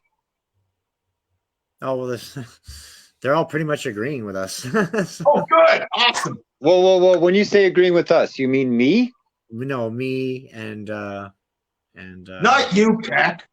Oh, nobody agrees with Keckfest. Come on. Basically, they're all just agreeing with us. And any shout outs to fellow freedom fighters? What's that? Remember, I asked earlier for leaders in the movement. Oh, nothing yet. No takers. Hey, everyone. Shame on you people. Hey, Sherry, how are you? Henry Hillebrand has a helicopter, by the way. Just to let you know. You were saying that. No, I don't see nice. No one has. If anyone who's watching this can leave us who you think is a leader in this movement. And Henry's son, I bet he has a wonderful family. The combat division we're praising is what I was. Thank you, Al. To combat the division that we're clearly doing, there are so many people that have done so much that are not being recognized. Chris Skye, Pat King, right? Kevin J. Johnston, everybody, nobody's tuning in, right? For a podcast where we're talking about people that everyone likes. I didn't put their names in the title. I don't want them saying we used this to get them. Oh no, this is going to get most of the views are going to come when I put it on my 22 channels. Okay. I got 22 platforms, Keck. Don't forget. All right. And this is going to be on every one of them. That's where the views are going to be. And that's where the comments it's on BitChute. It'll be on BitChute. Oh, yeah. Good. No, I didn't put their names in the title. I just put the word grifters. If people can't put two and two together, well, then they missed the stream. But I'm not using their names to gain any popularity. For the clickbait. I'm not giving them that. Yeah, I'm not. Okay. What was the title? What's the title of this live stream? It's called Live with Ellie, from what I can see. Oh, I thought it was okay. Yeah, because my video was more like confrontational about Chris Skye and the grifters, right? Yeah, no, mine just says Ellie's Place Live with Jason Esty and Keck Vest. Oh, okay. So that's why we have no viewers. Well, how are we? No one's watching? Well, we've had 6, 7, 8 people. I think we had 9 at one time. But wow. I mean, overall, I mean, I don't get a lot of views on my streams because. Oh yeah, no, I'm not. I'm just curious because I exciting guests like Dan Dix and all these other fucking people. Well, it's showing me 58 comments. Yeah, 58 comments is about right. Okay, yeah. So I'm thinking there's some activity there. Oh, yeah, I was just hoping some of them was some positive messages rather than us raging fighting dissident. back and forth. Kim Griffiths said raging dissident, and I agree with that. He's I'd like to invite you. What has he done for the movement, though, Kim? Like, I agree, he's definite patriot, but what has he done? Has he been part of the movement? Has he been going to rallies and stuff? Like, I don't know. I don't watch his channel regularly. I do catch his videos here and there, but usually it's just him walking along talking. So I don't see really what he does as far as rallies go or protests or any of that kind of thing. But yeah, he's a leader in his own right, because he does the videos and he does the live streams and stuff, and he's a pretty intact person, right? Like I said, I enjoy watching him when he's going off on his rants. I love his rants. Who else here? Suzanne. I'd like to invite you guys maybe on my Facebook, and we could swing it back and forth someday if that's cool too. But I'm on to be on your platform, of course, too, Ellie. I'm more than Yeah, you're gonna have to learn how to do the technical on that. Oh, Ellie will show me, I'm sure, right? Oh yeah, that's easy. Yeah, if you can get her to help you, she's been amazing help for me. Amazing. Yeah. Seriously, no, thank you, because I wouldn't be on BitChute right now if it wasn't for you. Yeah, or Rumble. You couldn't even figure out how to download onto that fucking platform. Oh yeah, there's a story there, but I won't waste your audience with it. Yeah. But no, so these are just the kind of people that Lamont Daigle's another one I wanted to go over. Talking of the grifters. Please do. Can you prove to Keck? Keck likes to be. Oh, I'm gonna stand. I'm gonna have my 2 cents on Lamont. Keck likes to be open-minded, and give these people a chance, and I understand, and that's good. Can you prove to Keck, in a way, your opinions, but with facts, that Lamont is most likely, if not for sure, controlled opposition? He's definitely controlled opposition. Can you tell Keck why? That I can't say in this video, but Keck, in my documentary, The High Plains Grifters, I will be showing all about Lamont Daigle. That's why I just kind of wanted to get your guys' idea on Lamont Daigle. I think I've heard the worst of it, and some of it is a very touchy subject, if you know what I mean. Oh, are you talking about him condoning pedophilia?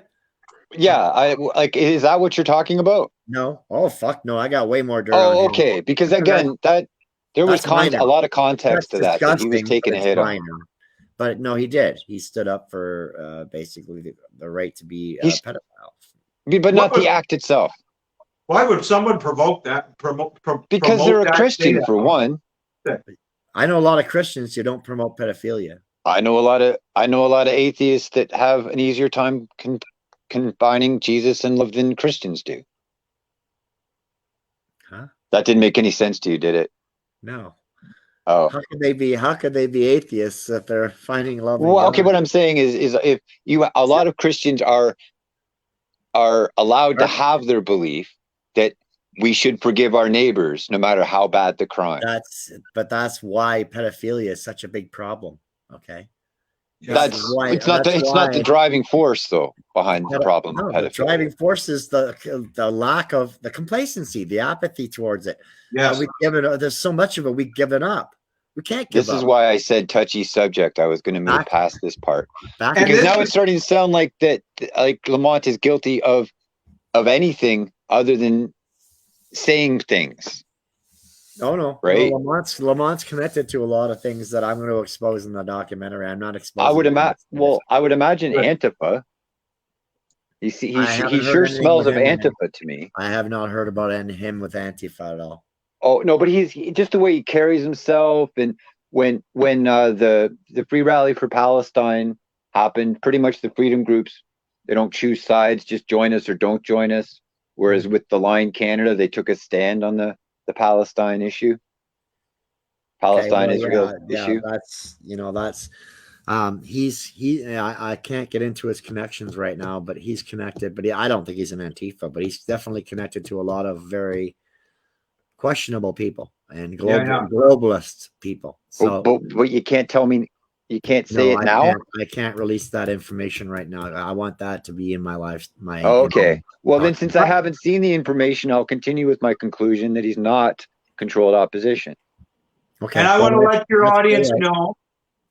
I want to let your audience know that I'll be saying this in speeches again. I don't know if I've said it quite like this, and we'll say it on my Facebook, God willing, if you guys are willing to come on my Facebook for what it's worth for my followers too, and I'd be honored, is that, again, I really believe that I don't think it's just over-optimistic thinking. Some people thank me for being so optimistic, and I get caught up in some of the fear too with the psyops, but again, you could train yourself, right, to not get caught up for the most part in these psyops, because that's all it is most of the time. Yeah. But I really believe that in Canada, we're this close. We're seeing it here in Ontario. Even with all the propaganda, even with all the controlled opposition, people like you guys asking good questions, bringing up a lot of facts, that there's many out there where we're exposing these dirty players often. And that's what needs to happen. Not so far. We're going to have a bottoms-up, grassroots, powerful movement all across Canada. It is beginning, and it will continue into next year. And they're very nervous, and that's why they pull all these different diva moves. And I believe a new government, Liberal government plan, quite possibly, let's just put it that way, with Daniel Bulford and Vince's sidekick, who, again, I met Vince and seemed like a nice guy. But we got to ask the hard questions, and sometimes I do give my own opinions on these guys. And again, I may be talking to some military folks too. You never know. And again, I love our Canadian military. Let's just put it that way. They're doing amazing things in this country and elsewhere in our special forces, which I'd love to talk about, but I'm not going to go there today. Obviously, secrecy. Anyway. Keck, anything to add? I know that if there was a pause in the conversation, I was going to plug the rally again. Plug it, baby. Plug it if you want, man. For us. Wait, what time is it, Jason?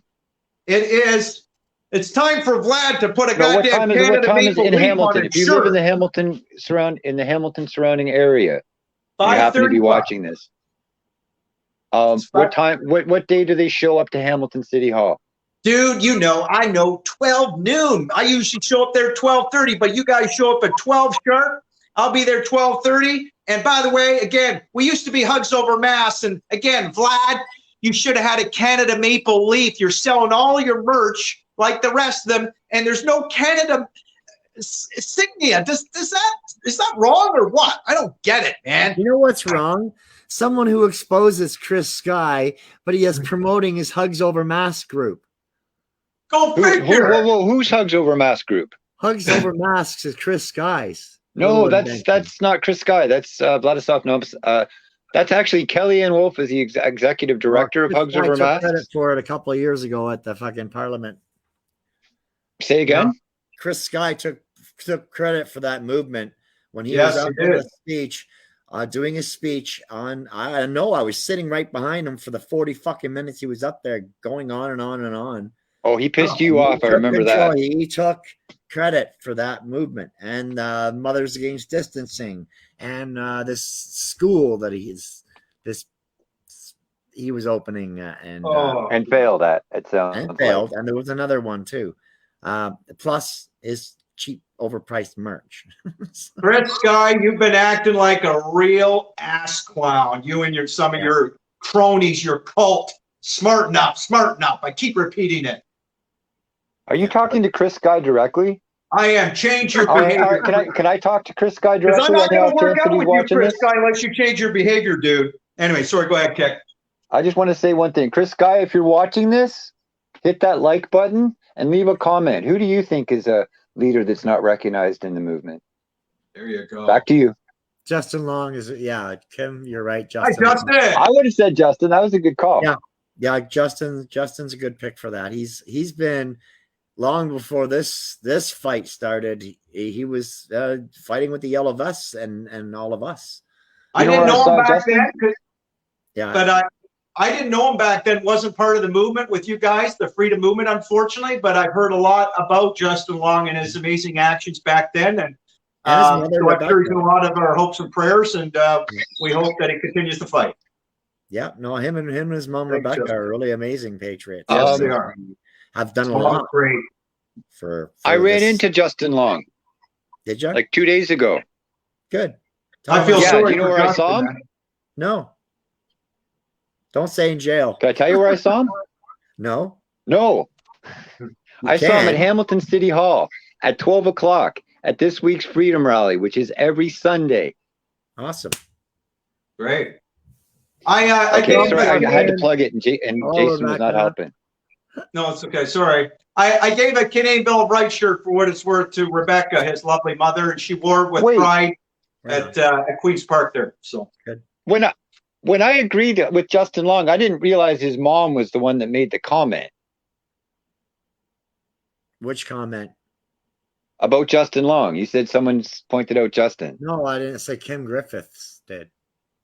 Oh, okay. Oh, it wasn't Rebecca. No, but Rebecca Okay. knew this was happening because she liked when my stream was put up last night. The announcement for it, she liked it, so she knew the stream was happening. Good. But she's not the one who said about her son. That was Kim. But she is watching. She might be.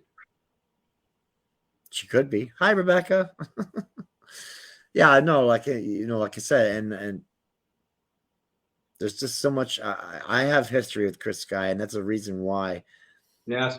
I got onto him really early, and like I said, I started watching him with a scrutinous eye, and I started to see exactly through his bullshit that other people were not seeing through. Vladislav, Sobolev. Neither of you touched on Vlad. Not yet. No. You want to touch on him now? Because I don't even know the person. So I'm not going to say too much about Vlad, other than Vlad knows I'm very disappointed with him in some ways, and I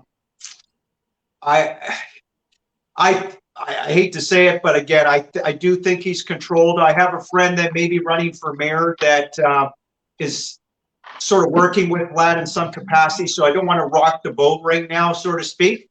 But we're keeping an eye on Vlad, and again, other people are keeping an eye on Vlad and Huts Overmass, the organization. Hint, hint, possibly our military. Okay, we'll just put it that way. And we got to keep an eye out. And right, and again, Vlad. By the way, everybody, I will say this. Again, he took a long time to even come anywhere close to wanting to bring up Canadian Bill of Rights. He's had a lot of pressure now. And by the way, Jane Scarf has discovered this, everyone, right? That when you keep track, right, they're all about getting followers. I want to get followers too, but I'm not obsessive about getting the numbers, right? These people all are about getting numbers, okay? And some real puppet followers. Some are good people too. And Vlad, once they start he was losing a lot of followers, right? Mm-hmm. So what do? They have to talk some good talk, do some good actions, hopefully too, right? To bring them back in, okay? Right? Reason, logic, common sense. And that's what I believe Vlad's doing now. Again, we could stand behind any good work, hopefully, that he does, but let's have the overall picture too, that we are going to call these people out when they're behaving badly, and if they are overall controlled opposition. I could say more, but I'm not going to go say more right now. Other than, again, just disappointing the merch, man. I mean, if you want to buy the merch, okay, but like, come on, get a Canada flag or other Canada signia on here. You know what I mean? Like, from day one, why wouldn't you put a Canada Maple Leaf on it? Why just a heart? Is that not a good question to ask or not? I don't know. Sherry was saying how the United We Roll started this movement in 2018. That's not so. Actually, the Yellow Vest started this whole thing off long before Yellow Vest. United We Roll. But we stood with United We Roll. We were promoting it, and a lot of our people were actually involved in it. So I think the movement's kind of combined, but it was about United We Roll. It wasn't about Yellow Vests. Before we go tonight, I know we're still on, and this is great. Can I define what a PSYOP is, as I've done in my speeches to the best of my ability? Thank you. Because Chris Skye and the others, as you know, they're involved in a hell of a lot of PSYOPs, I believe, right? So, and a PSYOP is any activity, and it's known by many names. You may have heard hearts and minds, propaganda, of course, psychological operations, and the short form PSYOP. Pardon? And false flags. Thank you. Exactly. It's often used for false flags. I guess you could say false. So it's any activity that is practiced mainly by psychological methods with the aim of elucidating or evoking a planned psychological reaction in another person. So when you listen to Henry Hillebrecht and Arthur Pawlowski, often the Chris Skyes, listen carefully on this definition of PSYOP and the emotions that they put out for Canadians often, okay, and Vlad too. Another way of saying it is when you take selected information and indicators to an audience to affect your emotions at times, your value systems, belief systems, and objective reasoning. And it's a very important part of the military and economic activities made available in the United States, Canada, and really other sovereign countries, okay? And another way of saying it real quick is also, again, influencing behavior and attitudes that are favorable to the originator's objective, the people as handlers, right? Small group of scumbags, organizations that don't give a damn about your freedoms, that are putting out a lot of controlled opposition as our so-called leaders. They're not true truth, freedom, health warriors. They are not, when they get caught up in all these lies and deception. And we've caught them in it. Other people have caught them in it. And Kat, if you have any doubts whether they're really controlled opposition or not, I'm telling you, if you're an authentic leader, I don't believe you would have thousands of people in Canada calling them out. Thousands of people do see through Can I Chris address Skye. that? Well, before you do, one other thing. Right or wrong, even on Chris Skye's look, they knew, the establishment knew he was never going to appeal to a large segment of the population, as many followers as he has. And with his personality, his flaws, we all have certain flaws in our personality, the obnoxiousness, the big ego. People like my sister and many other people across Canada, they said, 5 seconds of Chris Skye, I'm done. Because that's how he rubs them off the wrong way. Yes, Go ahead, Ken. Go ahead, Ken. I can't remember the point now. There's a shocker. How did you start that? I talked about a PSYOP that they're involved, same with the cops. That's a type of PSYOP, psychological operations. The military often does it, usually for good purposes, sometimes not always. They've done a couple of hideous PSYOPs on Canadians, a very small group of military. That's very seldom, and they've been called out on that. But they do PSYOPs, obviously in war. It can be used in peacetime and conflict as well, guys, right, my friends? And used against the population and not an enemy. Yes, well said. Those are the worst ones. And the fucking media, mainstream media, running PSYOPs every fucking day. Yes, well said. I forgot about the media, exactly. Propaganda motherfuckers. Yeah. And I just, watch your language. No, I'm just kidding. But also, yeah, Al, that'd be enough out of you. That's my fucking show, and I'll fucking swear if I want to swear. That's right. Corporate media, they do. We should call this Cussinell's place. It is. Go ahead. Sorry. That's right. It is. I was going to say they do, just very slickly veiled propaganda schemes often to misinform and change your mind. Yeah. It's again irreprehensible what they're doing. We know this as truthers, and it's very again sophisticated often propaganda schemes, and also egregious lies mixed in, disinformation, misinformation. And I showed a picture of Hitler once in one of my speeches. I had a friend actually show it, pardon me, and I just said, what Hitler quoted saying, one of his famous quotes. He said, "Through clever, constant application of propaganda, you can convince people to see you can convince people to see paradise as hell, or you could do it the other way around and make people consider their most wretched life paradise." Yeah. And I think you took a lot of, sorry. What did you say? Go ahead. You took a lot of heat for that. Yes, I did, but I also got on BuzzFeed Media. Apparently, they got a couple 100,000 subscribers. I don't know if you said that, Ali, I think last night, or somebody told me this on our conversation. Somebody said that they have I don't know how many. A few followers, yeah. But I don't know about Facebook, the one. But so I was on Buzz Media. They had the caption in my title, and they even didn't do too bad with the title. It said something like Jason compares propaganda to Hitler or something like that. And Cullen MacDonald, who I believe was a real good leader for the most part, definitely not controlled opposition, in my opinion, and I think others would agree. Not with those pecs. Pardon? I said, not with those abs. There's no way in hell he's too pretty to be a controlled opposition. That's it. And Cullen MacDonald, well, he'll even be prettier now. He's got the tan in Mexico, this guy, but I wish he stuck around in Canada, but to each their own. Cullen made his decision, and hopefully he'll come back again one day. But how dare he be given a brain and he used it? Cullen fled the country along with Robin Benedict and obviously Alan Spencer. They just had a baby boy. Yeah, congratulations. Robin's well, that's what not social distancing will get you. No, Right?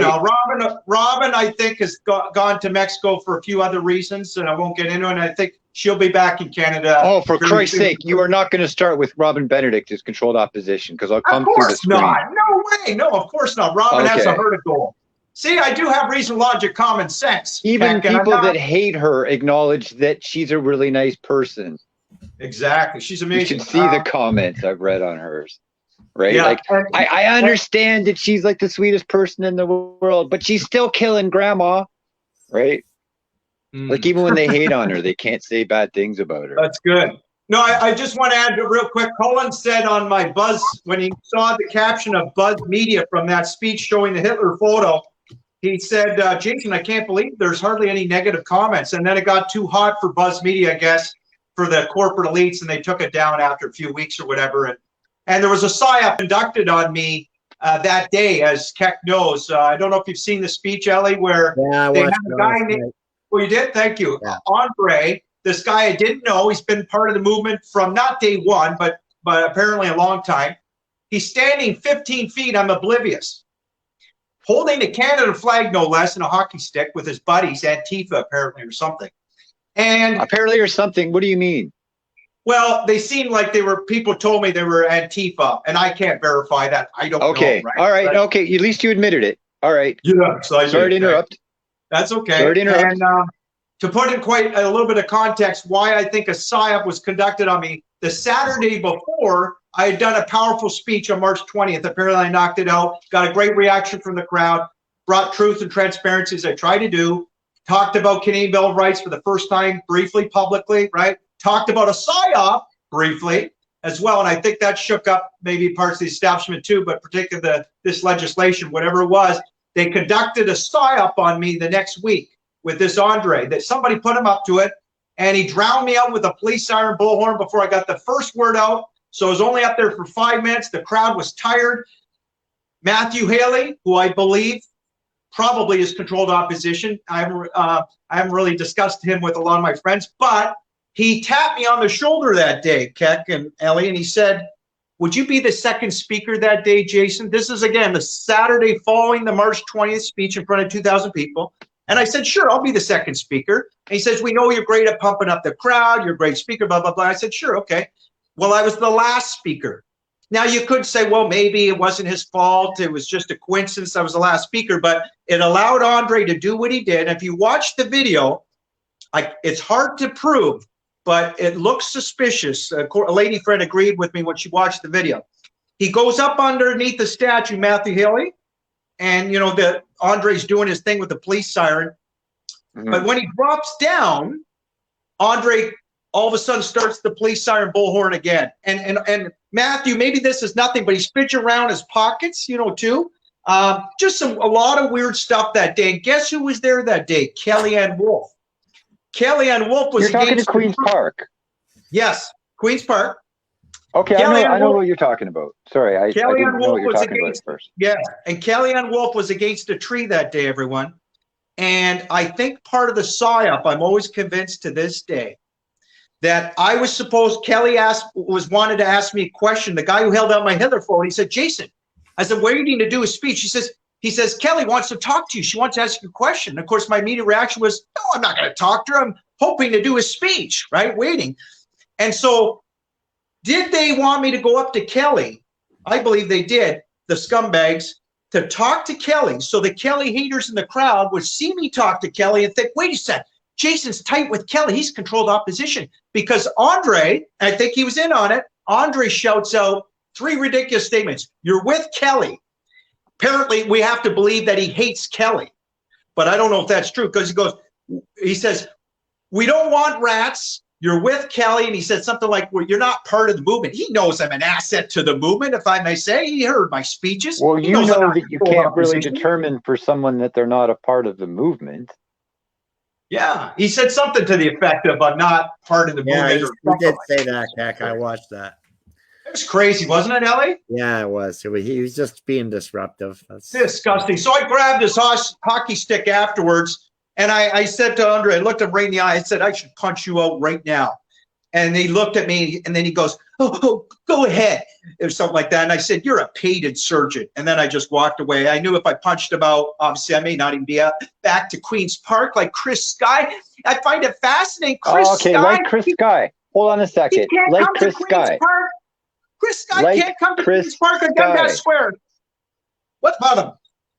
You literally just explained how you picked up a hockey stick, went after somebody, and now you're going to jump to Chris Skye and talk about how he can't control his temper when people are fucking him over on his ride to Windsor. Well, I just told you. You got to pick a lane. It's one or the other. Either you are fine with picking up a hockey stick and going after people at Queen's Park when you know full well that everyone around you has a camera. Then when somebody gets Chris Skye on camera, yes, somehow that makes him controlled opposition, or that makes him the enemy, or that makes him a danger. Yes, because I didn't rage at Andre and like Chris Skye did. I said, you just told me you picked up a hockey stick. No, well, he's holding his hockey stick. I grabbed it, I meant. So what if I even picked up a hockey stick? Did you get physically hostile with this individual? No, don't get me wrong, Jason, because I don't want to paint the picture that in my mind, you were probably calm and rational and trying to be friendly. Whatever it is you're doing, I don't want to dispute that. Yeah, Chris Skye. But at the end of the day, my guess is if I saw this video, I wouldn't be any less impressed with you than I would the other guy. Well, yeah, that might be true, but Chris Skye also, he grabbed the volunteer by the neck, and his rage was that, why is it when you do it, it's okay? No, I'm not condoning what Chris did. Chris, if you're watching this, again, hit that like button. But yeah, if you like Chris Skye, if you are watching this, you fucked up. And you're gonna destroy the movement if you don't get your shit under, like, you know what I mean? You want to be a leader, then be a leader. I'm not disputing what you're saying, Jason. Exactly. No, I don't. I'm just saying you can't have a double standard. You can't find fault in everybody you see you disagree with, and that's somehow grounds for them to be controlled opposition. No, anyway, I was saying that Andre, I did not punch him out. I kind of threatened him. I lost it for a moment, not completely. I contained myself, and I don't grab people's necks like Chris Skye, especially when they're innocent. These volunteers. I'm not saying you went as far either, but you did shit that if you were in Chris Skye's position, people would have got the video of you. I'm confused. And then there's gonna be people on YouTube trying to show, hey, go on my channel. I got one poning you. Ellie, can you talk, please? Because Keck has got me all flustered, and I can't even think right now. Yeah, and I am flustered. Maybe it's my own doing. No, it's probably me throwing a temper tantrum. If you're going to be, what I'm saying is you're trying to hold these people to a certain standard, right? I have done some stupid things on camera, which is I have not been the face of the group. I've been your sister that day. Do you remember? Yes. Right. I'm not saying that we don't. Like, I have my moments. Sure. Right? We all have them. Right. Absolutely. But you have to recognize that as much as Chris fucked up on that bus, we all have them.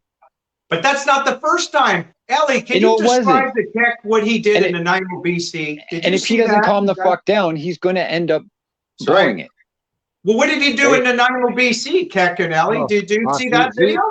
If he'd have did that when I lived in Nanaimo, he'd have had his ass fucking handed to him. Because people there, I don't know what the fuck happened in Nanaimo, man, but they've gone soft because people I knew that fucking lived there would have fucking eaten him alive. Yeah, and Ellie and Keck, right? They were just singing and dancing, celebrating humanity. And Chris Skye, again, I think his handlers are probably telling him, you got to act like this, make us look like fools. They're just singing and dancing. And he missed, they only were behind by one song for Chris Skye to go up on stage, right? Chris, God forbid if Chris has to wait a few extra minutes, this ass clown, and he gets up on stage in the video. It's all there for people to see forever. He's swearing at them, calling them little children, this and that. And so my friend Kelly, she had seen me do my first video really exposing Chris Skye just briefly and Justin Trudeau in a park.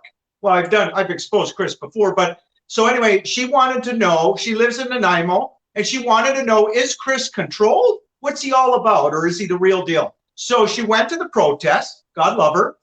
And she used to be a model, and she knows that thousands of dollars, by the way, have gone into Chris's wife, Jenny, but that's another story. She's an attractive woman. But you wonder, a lot of this money. And anyway, that was her thing she was talking about too. But she said, she swears on camera, you see her filming, she says, Chris Skye, you're controlled opposition. You're a fucking asshole. Because little did I know, the whole video shows him on stage swearing at the crowd. I mean, like you said, Ellie, you would have I heard her say that. I actually heard her in the video say that. Good for her. Yes, Yeah. right. Yeah. Okay, well, anyway, we're going to end this because it's getting late and I need a cigarette. Yeah. Thank you very much. We should do one on your page next. On mine? Sure, love to. Yeah, it'd be great to have you guys on. We'll see what kind of reaction we get over there too. And thank you very much for inviting me and tonight and working together, all three of us, for the first time on the live. Well, I had fun.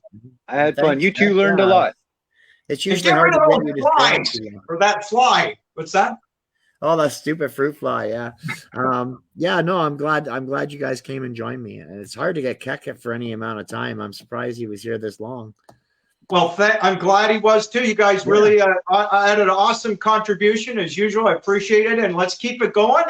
And let's do some more uncontrolled opposition. We could talk about other topics as well, of course, too. Definitely. I'll bring my info with me. Excellent. All right. Send me that link to the video with the Chris Skye video. I want to see it. I will send you the link. All right. Okay. I'll see you on Sunday at 12 o'clock in Hamilton. Excellent. Do not give up. I know you guys won't. Let's inspire. We all have the ability to inspire others. So let's keep trying to inspire others. And we're going to end a lot of this corruption. And we're going to talk about Justin Trudeau. And we're going to make him eat his words on his threat that unjabbed people can't fly outside Canada and you can't go on a train now. We're going to make him eat those words and we're going to crush the establishment. There you go. God bless you. Take care. Guys, I want to thank you both. I want to thank everyone who came and watched. All right. God bless. Everyone who watches after the stream. And have a great day. Yeah, share this video, would you? If you think we have some value to share with humanity. Thank you. Share it with Chris Skye. Okay. Have a good one. You can learn a thing or two. Take care.